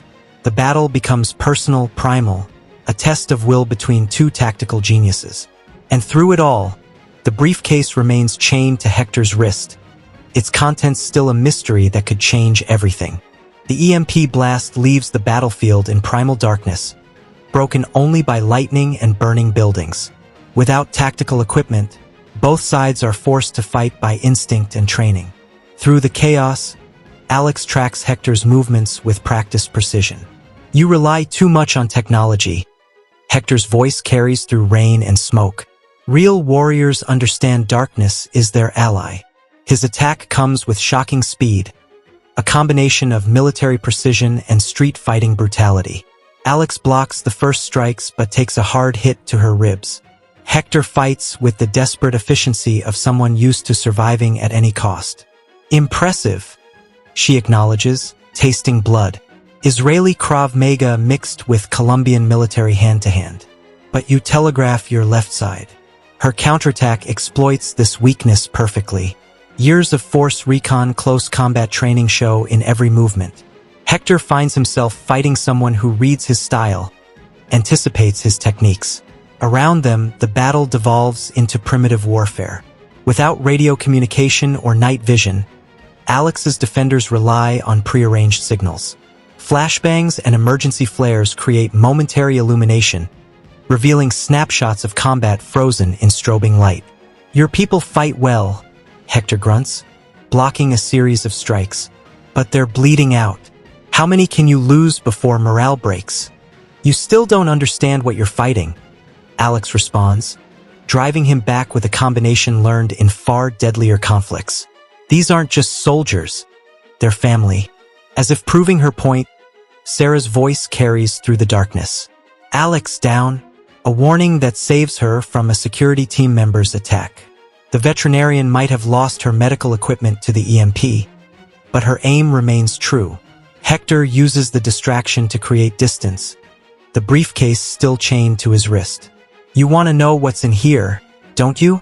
Why it's worth burning down your refuge. I know exactly what it is. Alex advances methodically, her movements calculated to conserve energy. Financial records, shipping routes, everything federal agencies need to destroy your operation. Close, Hector admits, but not quite. This contains something far more valuable, proof of who really controls the cartels. Politicians, law enforcement, military commanders, all the legitimate people who profit from our work. The revelation hits harder than any physical blow. This isn't just about territory or drugs. It's evidence that could bring down entire power structures. That's why you came personally, Alex realizes. Can't trust anyone else with that kind of leverage. Lightning illuminates Hector's cold smile. Now you understand what you're really fighting. You think the cartel is your enemy? Wait until you see what happens when the truly powerful feel threatened. Their combat resumes with increased intensity. Hector fights with the desperation of someone who knows failure means death, not just from enemies but from his own allies. Alex matches his fury with calculated precision, each movement designed to wear him down. Boss? Bear's voice cuts through the chaos. Choppers reforming for another attack run. The remaining gunships, recovered from the storm's initial fury, begin their approach. But something's wrong with their formation. Through the rain, Alex spots the reason: Santos using his knowledge of cartel protocols to disrupt their coordination. You're full of surprises, Hector notes, launching another attack, turning my own commander against me. But loyalty bought with mercy never lasts. You're wrong, Alex counters, using his aggression against him. It's not about loyalty. It's about remembering who you really are. The battle reaches its crucial moment as Hector overextends, his perfect technique finally showing fatigue. Alex capitalizes instantly, years of combat experience condensed into one devastating combination. The briefcase's chain proves to be Hector's undoing. As he moves to block her attack, the weight throws off his balance. Alex's strike finds its mark, sending him sprawling. But victory comes with a cost. One of the gunships, flying too low and fast, clips the refuge's main house. The building collapses in a shower of burning debris, nearly 2 decades of Alex's work destroyed in seconds. You see, Hector laughs through bloody teeth. You might beat me, but everything you fought for still burns. That's how the cartels really win. We take away people's hope. Alex stands over him, rain washing blood from both their faces. Wrong again. The refuge was never about buildings. It was about proving that broken people can heal, that veterans can find peace, that community means something. She reaches for the briefcase, but Hector's last defense proves devastating.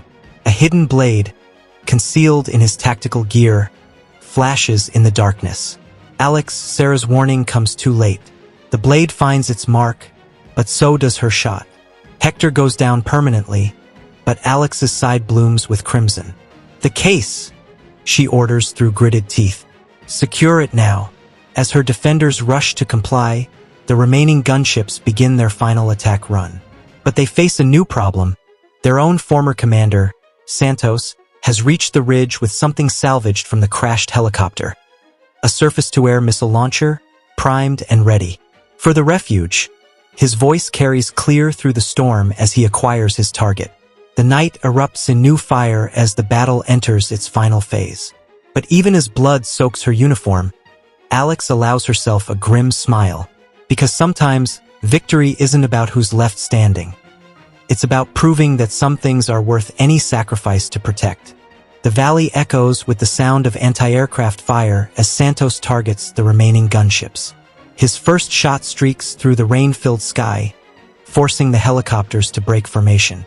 On the ground, Sarah works frantically to stop Alex's bleeding, while Bear coordinates the remaining defenders.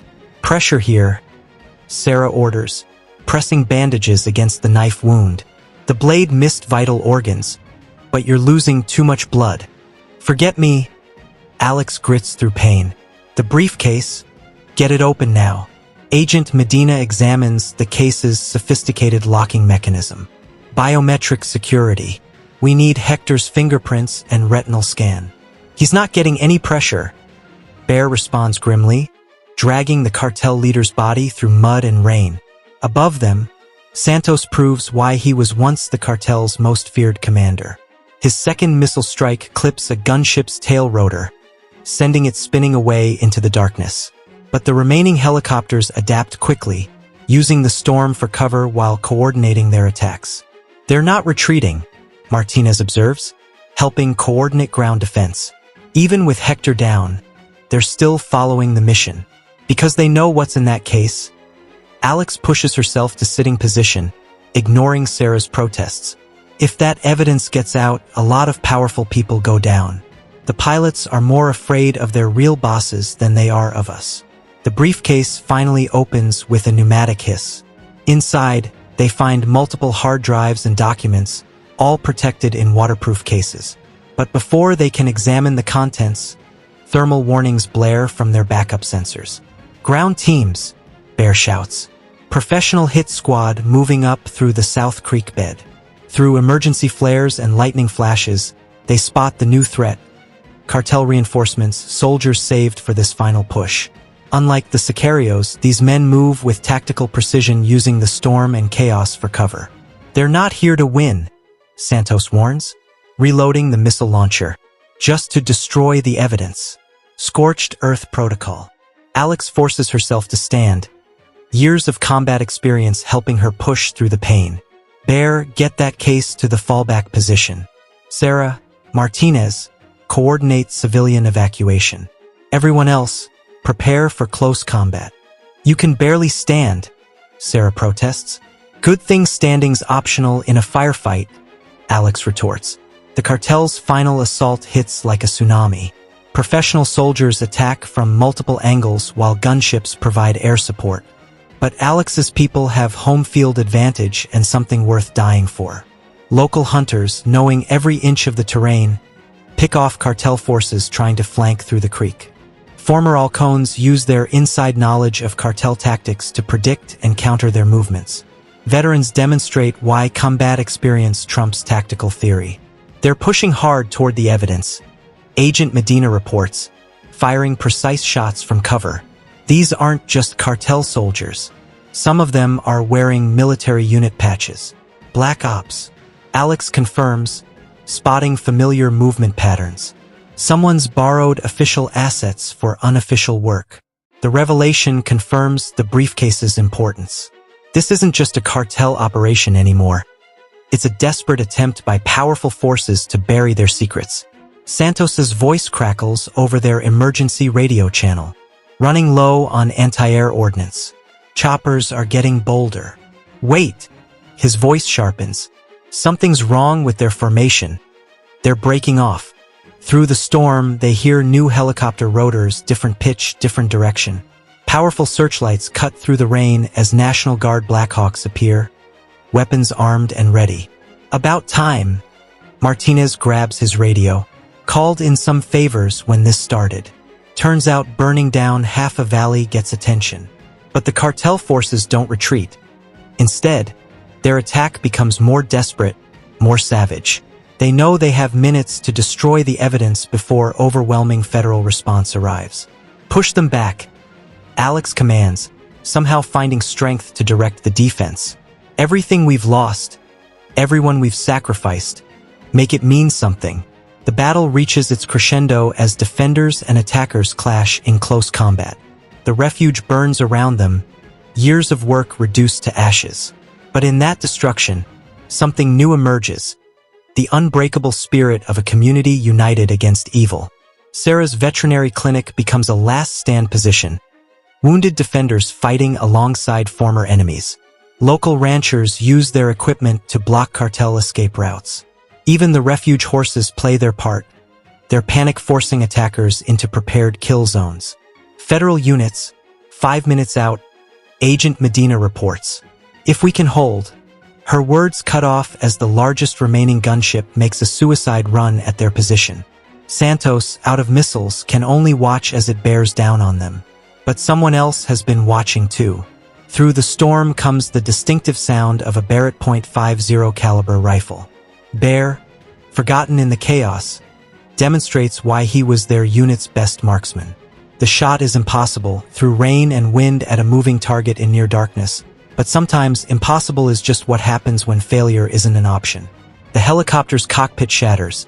The aircraft veers away, systems failing, pilot dead or incapacitated. It crashes into the ridge where cartel ground forces were regrouping, turning their rally point into an inferno. Like you taught us, boss. Bear's voice carries satisfaction. Sometimes one perfect shot beats 1,000 rounds of suppressing fire. The tide turns as federal forces approach, but Alex knows the real victory isn't in survival or even the evidence they've secured. It's in proving that some things can't be broken by violence or corrupted by money. Sometimes, the strongest weapon isn't firepower or tactical brilliance. Sometimes, it's simply refusing to let evil win.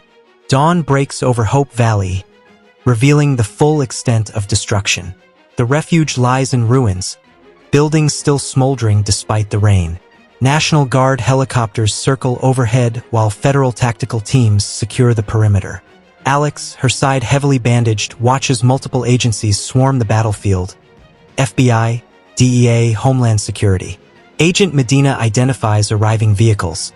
That briefcase has everyone's attention, already getting calls from Washington. People very interested in making this disappear. Let them try, Alex responds, her voice hoarse from smoke and exertion. Everything's been uploaded to secure servers. Dead man switches in place. The truth comes out, all of it. Sarah approaches with fresh medical supplies. You need a hospital. That wound can wait. Alex dismisses. Too much happening here. Through the morning haze, they watch federal teams documenting evidence. Shell casings, burned out vehicles, bodies of cartel soldiers. Each piece telling part of the story. But some agents seem more interested in containing information than preserving it. They're trying to control the narrative, Santos observes from his guarded position. Several agencies are arguing over who has jurisdiction. Over me. Make this about a simple drug operation, not corruption in high places. Bear returns from checking defensive positions, his expression grim. We lost 12, 23 wounded, 8 critical. The refuge's medical supplies are gone, and the nearest trauma centers still cut off by that destroyed bridge. Alex absorbs this information with cold fury. Each casualty represents not just a defender but part of their community. Veterans who'd found purpose here, locals who'd stood up against evil. Medical choppers inbound, Martinez announces. Called in some markers with state police.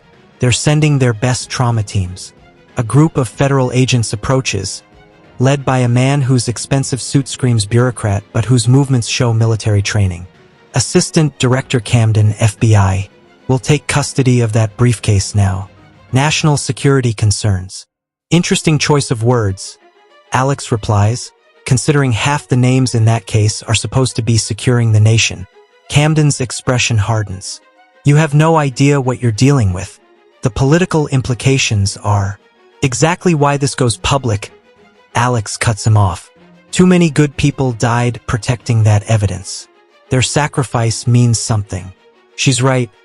Agent Medina steps forward, surprising everyone. I've seen enough cover-ups. The cartel's power comes from corruption, not drugs. Time to cut that cancer out. The confrontation draws attention from other agencies. Lines are being drawn, those who want truth versus those serving other masters. But before tensions can escalate, an unexpected voice carries across the ruins. Let them handle it, Donald Mitchell calls out. Local ranchers and farmers have gathered, their expressions showing quiet determination. This valley's seen enough fighting. Time for healing. The community's presence changes the dynamic. Federal agents realize they're not just facing wounded veterans but an entire population ready to stand together. The truth will come out one way or another, Camden finally orders. Secure the evidence, all of it, by the book. His glance at Alex carries grudging respect. You've started something here. Better make sure it was worth the cost. As federal teams begin detailed investigation, the refuge's defenders help wounded comrades.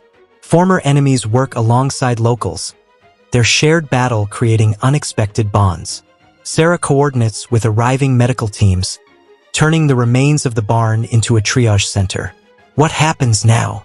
Martinez asks, watching helicopters evacuate critical casualties. The refuge is destroyed. Half the valley's a war zone. We rebuild, Alex states with absolute certainty. Everything they burned, everything they broke, we make it stronger.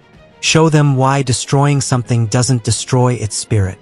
Through the morning, more valley residents arrive. They bring food, supplies, heavy equipment for clearing debris. The community that stood together in battle now stands together in recovery. Found something. Bear approaches with a mud-covered object. The refuge sign, somehow surviving the destruction. Thought you'd want this. Alex takes it carefully, wincing at the movement. The wooden placard is scorched but still readable. Hope Valley Horse Refuge, where healing begins. Appropriate, Santos comments from his guarded position. Hope survives even in darkness. But danger hasn't completely passed. Through her tactical training, Alex spots subtle signs. Federal agents with agendas, communications that never get logged, vehicles that arrive without markings. They'll try other methods, she warns her core team. Legal pressure, financial attacks, anything to bury the truth. The real war's just starting. Good thing we're good at war, Bear responds, checking his weapon with practiced ease. Not just good at fighting, Sarah corrects. Good at healing, at rebuilding, at proving there's something stronger than violence. The morning sun rises higher as Hope Valley begins its recovery. The refuge lies in ruins, but Alex sees something more powerful emerging from the ashes. Not just buildings and fences, but the unbreakable spirit of a community that refused to be broken. Sometimes, the greatest victory isn't in winning the battle. It's in showing that some things are worth any price to defend. Afternoon sun beats down on Hope Valley as bulldozers clear debris from the refuge grounds. Alex supervises from a makeshift command post, her injured side making movement difficult but not impossible. Around her, the community works with military precision, veterans and locals united in purpose. 3 more investigators arrived, Bear reports, returning from perimeter check. Credentials look perfect, but their weapons handling shows special operations training. Someone's inserting cleaners into the federal teams. Let them watch, Alex replies, studying blueprints for reconstruction. Every agent they send here is one we can identify, track their communications, trace them back to their real handlers. Sarah approaches with fresh bandages and concern. Your wounds still seeping. You should be in a hospital, not letting them isolate me, Alex interrupts. The moment I leave, paperwork appears, evidence vanishes, witnesses change stories. Through tactical feeds, they monitor multiple threats, not cartel gunmen now, but lawyers with injunctions, regulators with sudden concerns, banks discovering paperwork issues. The battlefield has shifted from physical to bureaucratic. They're trying to freeze our assets, Martinez reports, hanging up his phone. Counties suddenly discovering code violations, unpaid permits, anything to stop reconstruction. Already handled, Alex responds. Bear, show them. Her former teammate activates a laptop, revealing transferred accounts and new corporations. Everything's under different ownership now. Legitimate businesses, clean paperwork. Let them chase paper trails that lead nowhere. The refuge's defenders have adapted quickly to this new form of warfare. Veterans apply tactical thinking to legal challenges. Local hunters spot surveillance teams. Even the wounded contribute, their visible injuries making it harder for authorities to downplay what happened. Federal press conference in an hour, Agent Medina arrives with intel. They're pushing the official story: routine drug bust, property damage from resisting suspects. No mention of corruption or the briefcase. Perfect. Alex's smile is predatory. Satisfaction means the evidence is hurting the right people. Time to push back. She nods to Donald Mitchell, who starts making calls. Within minutes, local media arrives. Small outlets the feds can't control. They broadcast images of destruction, interview witnesses, document evidence before it can disappear. They'll try to discredit us. Santos warns from his secured location. Multiple agencies still argue over my custody. Make you look like vigilantes, criminals who got lucky. Let them try. Sarah's voice carries quiet strength. Every veteran here has a story. Every local knows what really happened. Truth doesn't need government approval. A convoy approaches, more federal vehicles, but different. These move with calculated purpose, their occupants carrying themselves like operators rather than agents. Well, Bear recognizes the type. Looks like some agencies don't like others covering up corruption. The snake starts eating itself. Alex watches rival federal teams circle each other, each pursuing different agendas. Government's not one thing. It's thousands of people making choices. Some serve powers that hide in shadows. Others remember their oaths. The refuge's reconstruction continues as this shadow war unfolds. Local contractors donate materials and labor. Veterans arrive from other states drawn by news of the battle. Even former enemies contribute. Alcone's members choosing redemption over cartel loyalty. Found something else. Martinez returns from searching secured cartel vehicles. Phones, documents. Shows this valley wasn't their only target. They're building similar operations all along the border. Not anymore. Alex examines the intelligence. Because now we know their playbook, how they pick targets, pressure communities, corrupt officials. Time to share that knowledge. She turns to Agent Medina. Get me every law enforcement agency not compromised by that briefcase. Every journalist who can't be bought. Every community facing cartel takeover. They thought burning the refuge would bury their secrets. She continues. Instead, Bear understands her plan. We use its ashes to expose everything. A helicopter lands, ignoring federal attempts to wave it off. The man who emerges carries himself like a warrior but wears a senator's suit. His arrival changes the whole dynamic. Senator Morrison, Agent Medina identifies him. Former Special Forces, sits on intelligence committees. Not someone the corrupt can easily silence.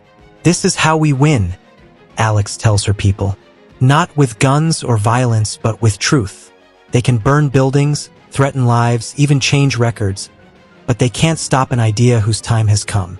The afternoon sun catches the refuge's new sign, already erected where the old one stood, Hope Valley, where truth finds strength. Because sometimes the greatest victory isn't in winning the battle. It's in making sure the right people lose the war.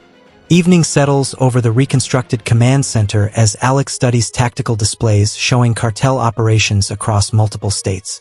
Her wound still aches, but purpose drives her forward. Around her, veterans and analysts process information from Hector's briefcase, each revelation exposing deeper corruption. 3 more officials resigned this morning, Bear reports, updating their intelligence board. 2 federal judges, 1 state police commissioner. They're running scared. Not scared enough. Alex examines surveillance photos. They're still trying to contain the damage. Look at these shipping manifests, same pattern we saw here. They're accelerating operations in other valleys. Senator Morrison enters, his military bearing unchanged by his current position. Just came from a closed intelligence hearing. The corruption goes deeper than anyone imagined. Military contracts, law enforcement budgets, even foreign aid, all compromised. That's why they're getting desperate, Agent Medina adds, reviewing threat assessments. 3 attempts on witnesses in the last week. Professional hits disguised as accidents. Alex's tactical training sees the pattern. They're not just silencing people. They're sending messages, showing what happens to those who expose the truth. Sarah arrives with medical supplies and news from the refuge's reconstruction. More veterans arriving every day. They've heard what happened here. They want to help other communities resist. Good. Alex nods toward an evidence wall showing similar valleys targeted by cartels. Because this was never just about defending one refuge. It's about teaching others to defend themselves. Through secure channels, they monitor growing resistance. Communities sharing intelligence. Local law enforcement choosing principles over bribes. Journalists exposing corruption despite threats. The battle for Hope Valley has sparked something larger. Problem. Martinez enters with fresh intel. Just intercepted cartel communications. They're changing tactics. Instead of taking over communities, they're going to destroy them. Alex finishes the thought. Make examples, show what happens to those who resist. The tactical displays show multiple threats developing. Cartel forces moving equipment. Corrupted officials preparing cover stories. Professional killers positioning for maximum effect. We can't fight everywhere at once. Bear warns, calculating resources. We don't have to.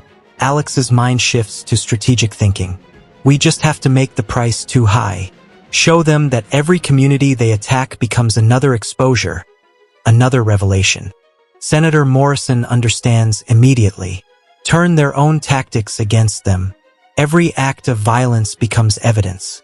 Every threat creates more witnesses. Exactly. Alex moves to the main display.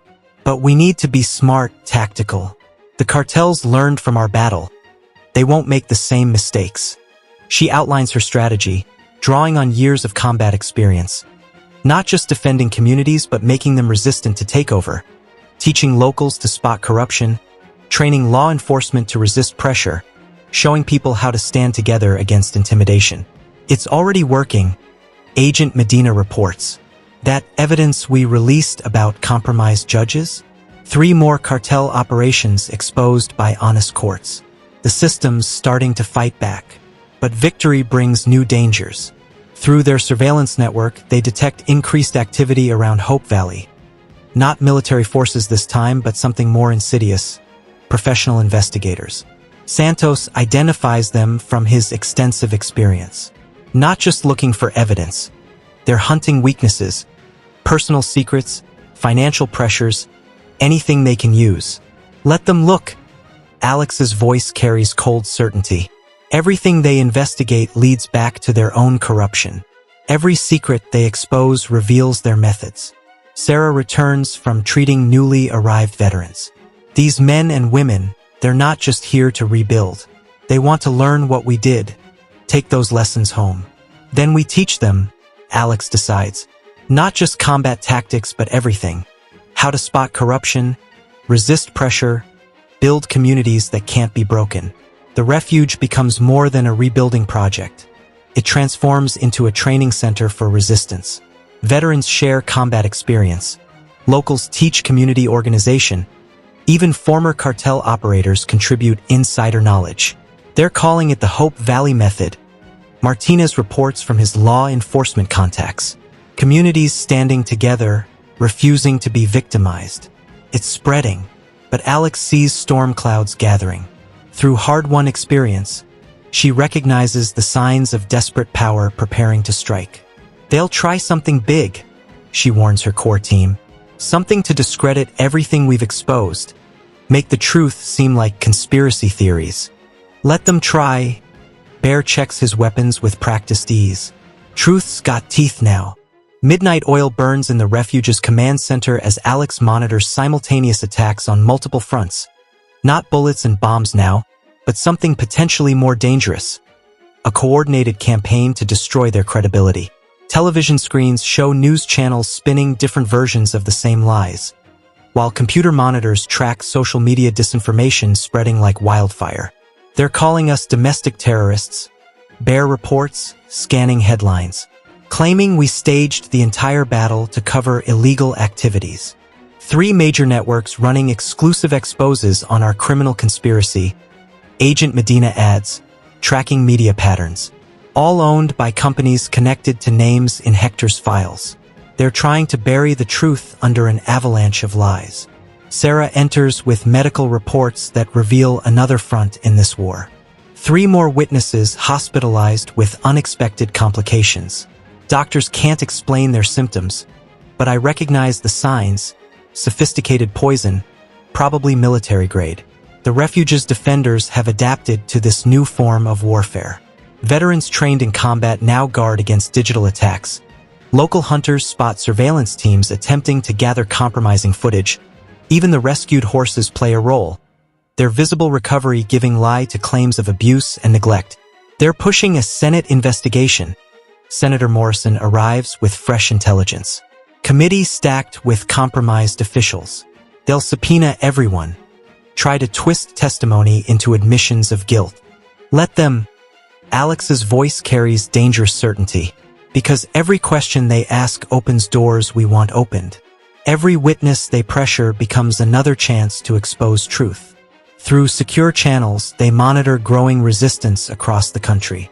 Other communities targeted by cartels share intelligence, warn of new tactics, coordinate responses. The battle for Hope Valley has become a template for fighting back. Problem: Martinez enters with urgent news. Just intercepted plans for something bigger. They're not just trying to discredit us. They're setting up a kill shot. Tactical displays show multiple threats converging. Professional character assassins digging into backgrounds. Financial experts tracing every transaction. Even psychologists preparing to question veterans' mental stability. They'll claim PTSD made us imagine the corruption. Bear understands the strategy. Turn our service against us.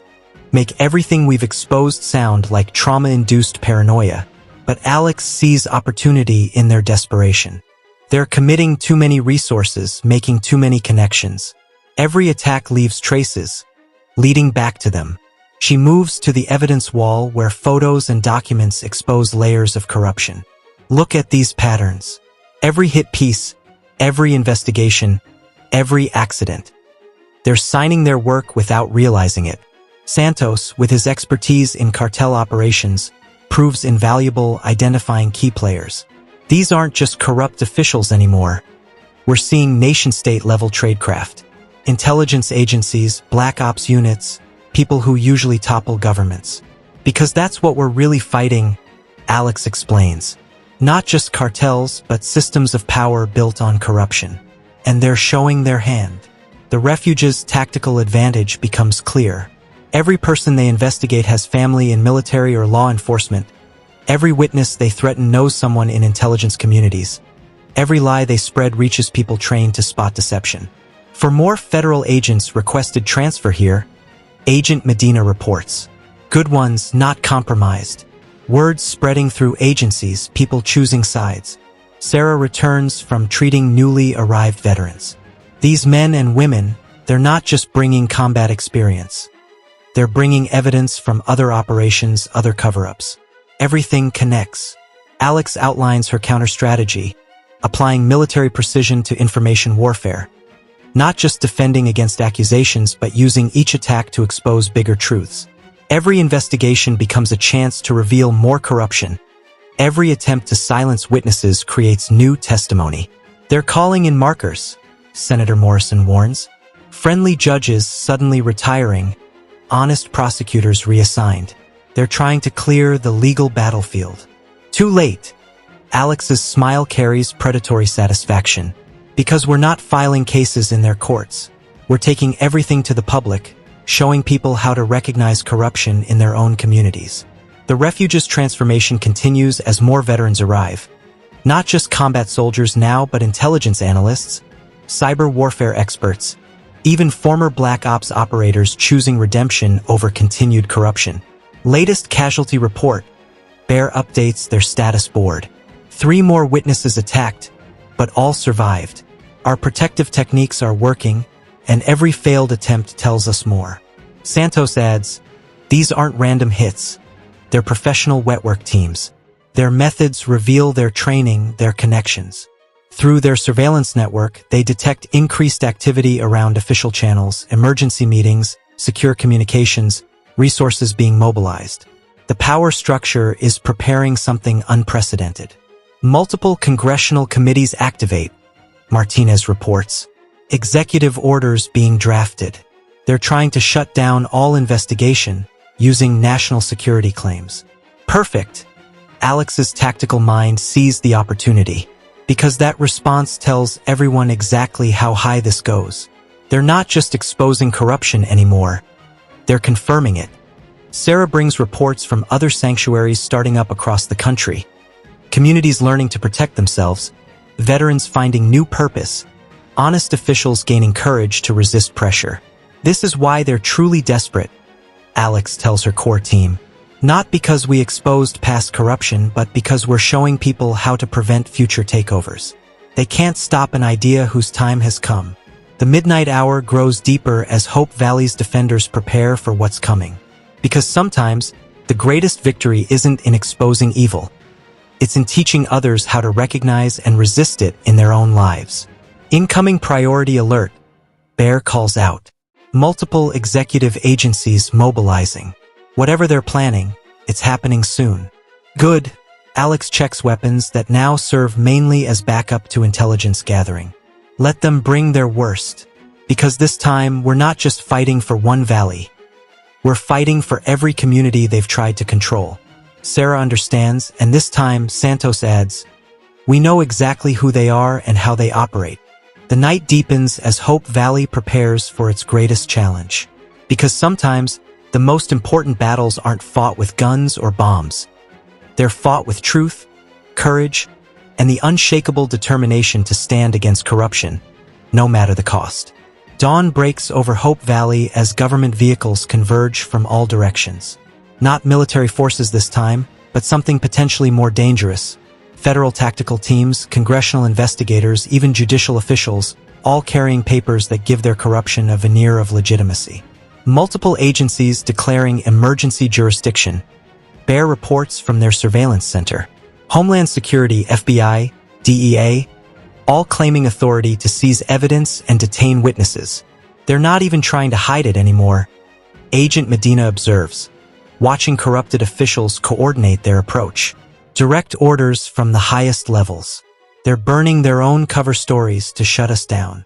Alex studies their movements with tactical precision, seeing the desperation behind their show of force. Look at their formation. They're not here to investigate. They're here to destroy everything before the truth reaches critical mass. The refuge's defenders have prepared for this moment. Veterans take strategic positions not with weapons, but with cameras and recording equipment. Local residents gather in peaceful protest, making any violence impossible to hide. Even the rescued horses are positioned to make tactical movement through the property difficult. Senator Morrison's been forcibly recalled to Washington. Sarah reports, monitoring political developments. 3 honest judges suddenly facing ethics investigations. They're systematically removing anyone who might help us. Final warning from Justice Department. Martinez adds, checking official channels. Either we surrender all evidence and recant testimony, or face immediate arrest for national security violations. Alex's response carries the cold certainty of someone who's faced worse threats. Tell them we're ready to present our evidence. All of it publicly. Let's see how their security concerns handle daylight. Through their networks, they track multiple forces converging. Not just federal agents, but private security contractors. Media teams preparing staged narratives. Even medical units ready to declare witnesses mentally unfit. They're going to try to make this look legitimate. Santos warns, his cartel experience recognizing the tactics. Use official authority to destroy evidence, discredit witnesses, make the truth disappear under bureaucracy. That's their mistake. Alex moves to the tactical display. Because every official action leaves a trail, every order requires authorization, every person following corrupt commands becomes another link in the evidence chain. The refuge's defenders activate countermeasures developed through hard experience. Secure servers release encrypted files to multiple outlets simultaneously. Veteran support networks begin peaceful protests at federal buildings nationwide. And local media broadcasts everything live, making suppression impossible. First teams reaching the outer perimeter. Bear reports. FBI tactical units in front. They're trying to establish legitimate law enforcement presence before bringing in their real forces. Alex watches their approach through multiple camera feeds. Notice their body language. These aren't true believers. They're people following orders they don't fully support. Because real federal agents recognize corruption. Agent Medina understands. They see the pattern. Know when operations aren't what they claim to be. The mourning intensifies as officials begin their operation. Agents serve papers, investigators demand access, and medical teams arrive to evaluate veterans' mental states. But each action meets prepared resistance. You want to question witnesses? Sarah confronts a psychiatric team. Fine, but everything's recorded, everything's public.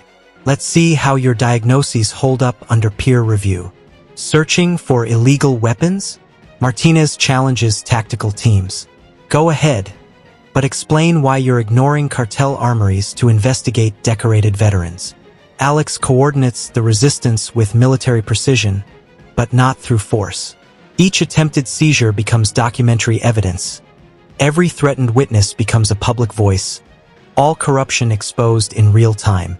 They're getting desperate, Santos observes as officials escalate pressure. Look at their communications.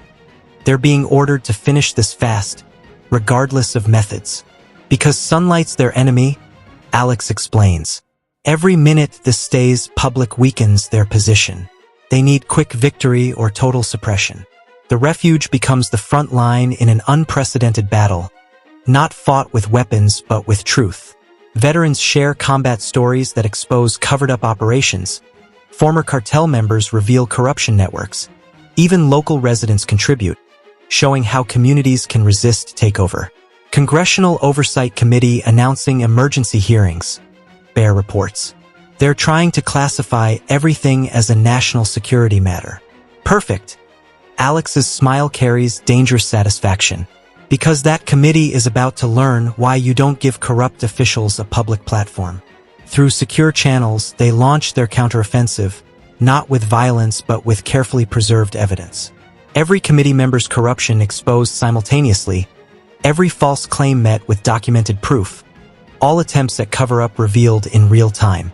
They're ordering tactical teams to seize servers. Martinez warns as the operation reaches its critical phase. Full communication blackout. No witnesses, no records. But Alex's preparation runs deeper than they imagine. Let them seize empty hardware. The truth's already free, spreading faster than they can suppress it. Sarah returns from coordinating witness protection. More veterans arriving every hour, not to fight but to testify. Every corrupt operation they've seen, every cover-up they've witnessed. The morning reaches its crucial moment as officials realize their predicament. Every attempt to suppress truth exposes more corruption. Each show of force becomes evidence of desperation. All efforts to maintain control only prove why that control must end. Final warning from Washington. Agent Medina reports. They're threatening to declare this a terrorist incident. Use it to justify extreme measures. Let them. Alex's voice carries absolute certainty. Because that order requires signatures. Those signatures create responsibility. Responsibility leads to accountability. The refuge's transformation becomes complete as more observers arrive. International media, human rights organizations, even honest government investigators, all witnessing powers' last desperate attempt to hide truth. They'll try something drastic, Santos warns, recognizing the signs. When corruption feels trapped, it lashes out with everything it has. Count on it. Alex checks defensive positions for the final time. That's why everything's ready, not just here, but everywhere. Every community they've tried to control, every person they've tried to silence. Dawn brightens toward full morning as Hope Valley prepares for power's final assault. Because sometimes, the greatest victory isn't in defeating evil. It's in exposing it so completely that it defeats itself. Sunlight floods Hope Valley as corrupted power makes its final stand. Federal vehicles surround the refuge while tactical teams prepare for a full assault. But something's different about their formation, hesitation, uncertainty. The first cracks in absolute authority. They've lost control of the narrative. Bear reports, monitoring global reactions. Every attempt at suppression backfired, the truth spreading faster than they can contain it. Multiple officials resigning. Agent Medina adds, tracking political fallout. Not just the obviously corrupt. Their entire support structures are collapsing. No one wants to be caught on the wrong side of history. Alex watches from the refuge's command center, her tactical experience recognizing victory's approach. Not through violence or force, but through the power of exposed truth. 3 more congressional committees demanding real investigation, Martinez announces. Military oversight boards activating. Even foreign governments want answers about corruption in their territories. The refuge's defenders maintain their positions as power's facade crumbles. Veterans record everything, ensuring no action goes undocumented. Local residents form human chains, making violent response impossible. Even the rescued horses seem to sense the moment, their calm presence a reminder of what's truly worth protecting. Last chance, a federal commander broadcasts. Surrender all evidence and witnesses or face immediate tactical response. Interesting choice of words. Alex's reply carries across the valley, because the evidence isn't just here anymore. It's everywhere, in every community you've tried to control, every person you've tried to silence. Through their surveillance network, they watch corruption's mask fall away. Tactical teams lower weapons, recognizing the futility of their orders. Federal agents step aside, choosing oath over obligation. Even corrupted officials realize their position is untenable. They're trying one last play. Santos warns, monitoring encrypted channels. Orders coming from the highest levels. Eliminate all witnesses. Destroy all evidence. Blame everything on foreign intervention. But Alex's preparation runs deeper than they imagined. Show them what real veterans can do. Not with weapons, but with truth. The refuge activates its final defense. Not bullets or bombs, but thousands of voices speaking simultaneously. Every veteran they've helped, every community they've protected, every honest official they've supported. All revealing corruption's full scope. Global media coverage breaking through censorship. Bear reports with satisfaction. Military channels filling with legitimate investigation orders. The system starting to cleanse itself. Sarah returns from coordinating witness protection. More arriving every hour, not just to testify but to learn. They want to know how we did this, how we stood against seemingly unstoppable power. The morning reaches its crucial moment as senior officials arrive. Not to attack now, but to negotiate. The corruption they protected for so long has become a liability too dangerous to maintain. You've started something, Agent Medina observes as power structures begin crumbling. Not just here, but everywhere. People learning they can stand against corruption, that communities united can't be broken. Alex watches tactical teams withdraw, replaced by legitimate investigators. Because we showed them something more powerful than violence or money. We showed them truth has teeth. The refuge's transformation becomes complete as media arrives to document its new purpose. Not just a place for healing horses and veterans, but a symbol of resistance against corruption. A training center for communities learning to protect themselves. They'll try to rebuild, Santos warns, his cartel experience speaking. Power never truly surrenders. It just adapts, finds new shadows to hide in. Let them try. Alex's voice carries absolute certainty. Because now people know what to look for, how to recognize corruption, how to stand against it, how to protect what matters. Through secure channels, they monitor global impact. Other sanctuaries starting up, other communities learning to resist, other veterans finding new purpose in protecting truth. The battle for Hope Valley has sparked something that can't be stopped. Final casualty reports. Sarah provides updates on their wounded. Everyone stabilized. Even Mike and Thompson made it, though their recovery will take time. Time we now have. Bear adds, securing their defensive positions. Because they can't fight shadows anymore.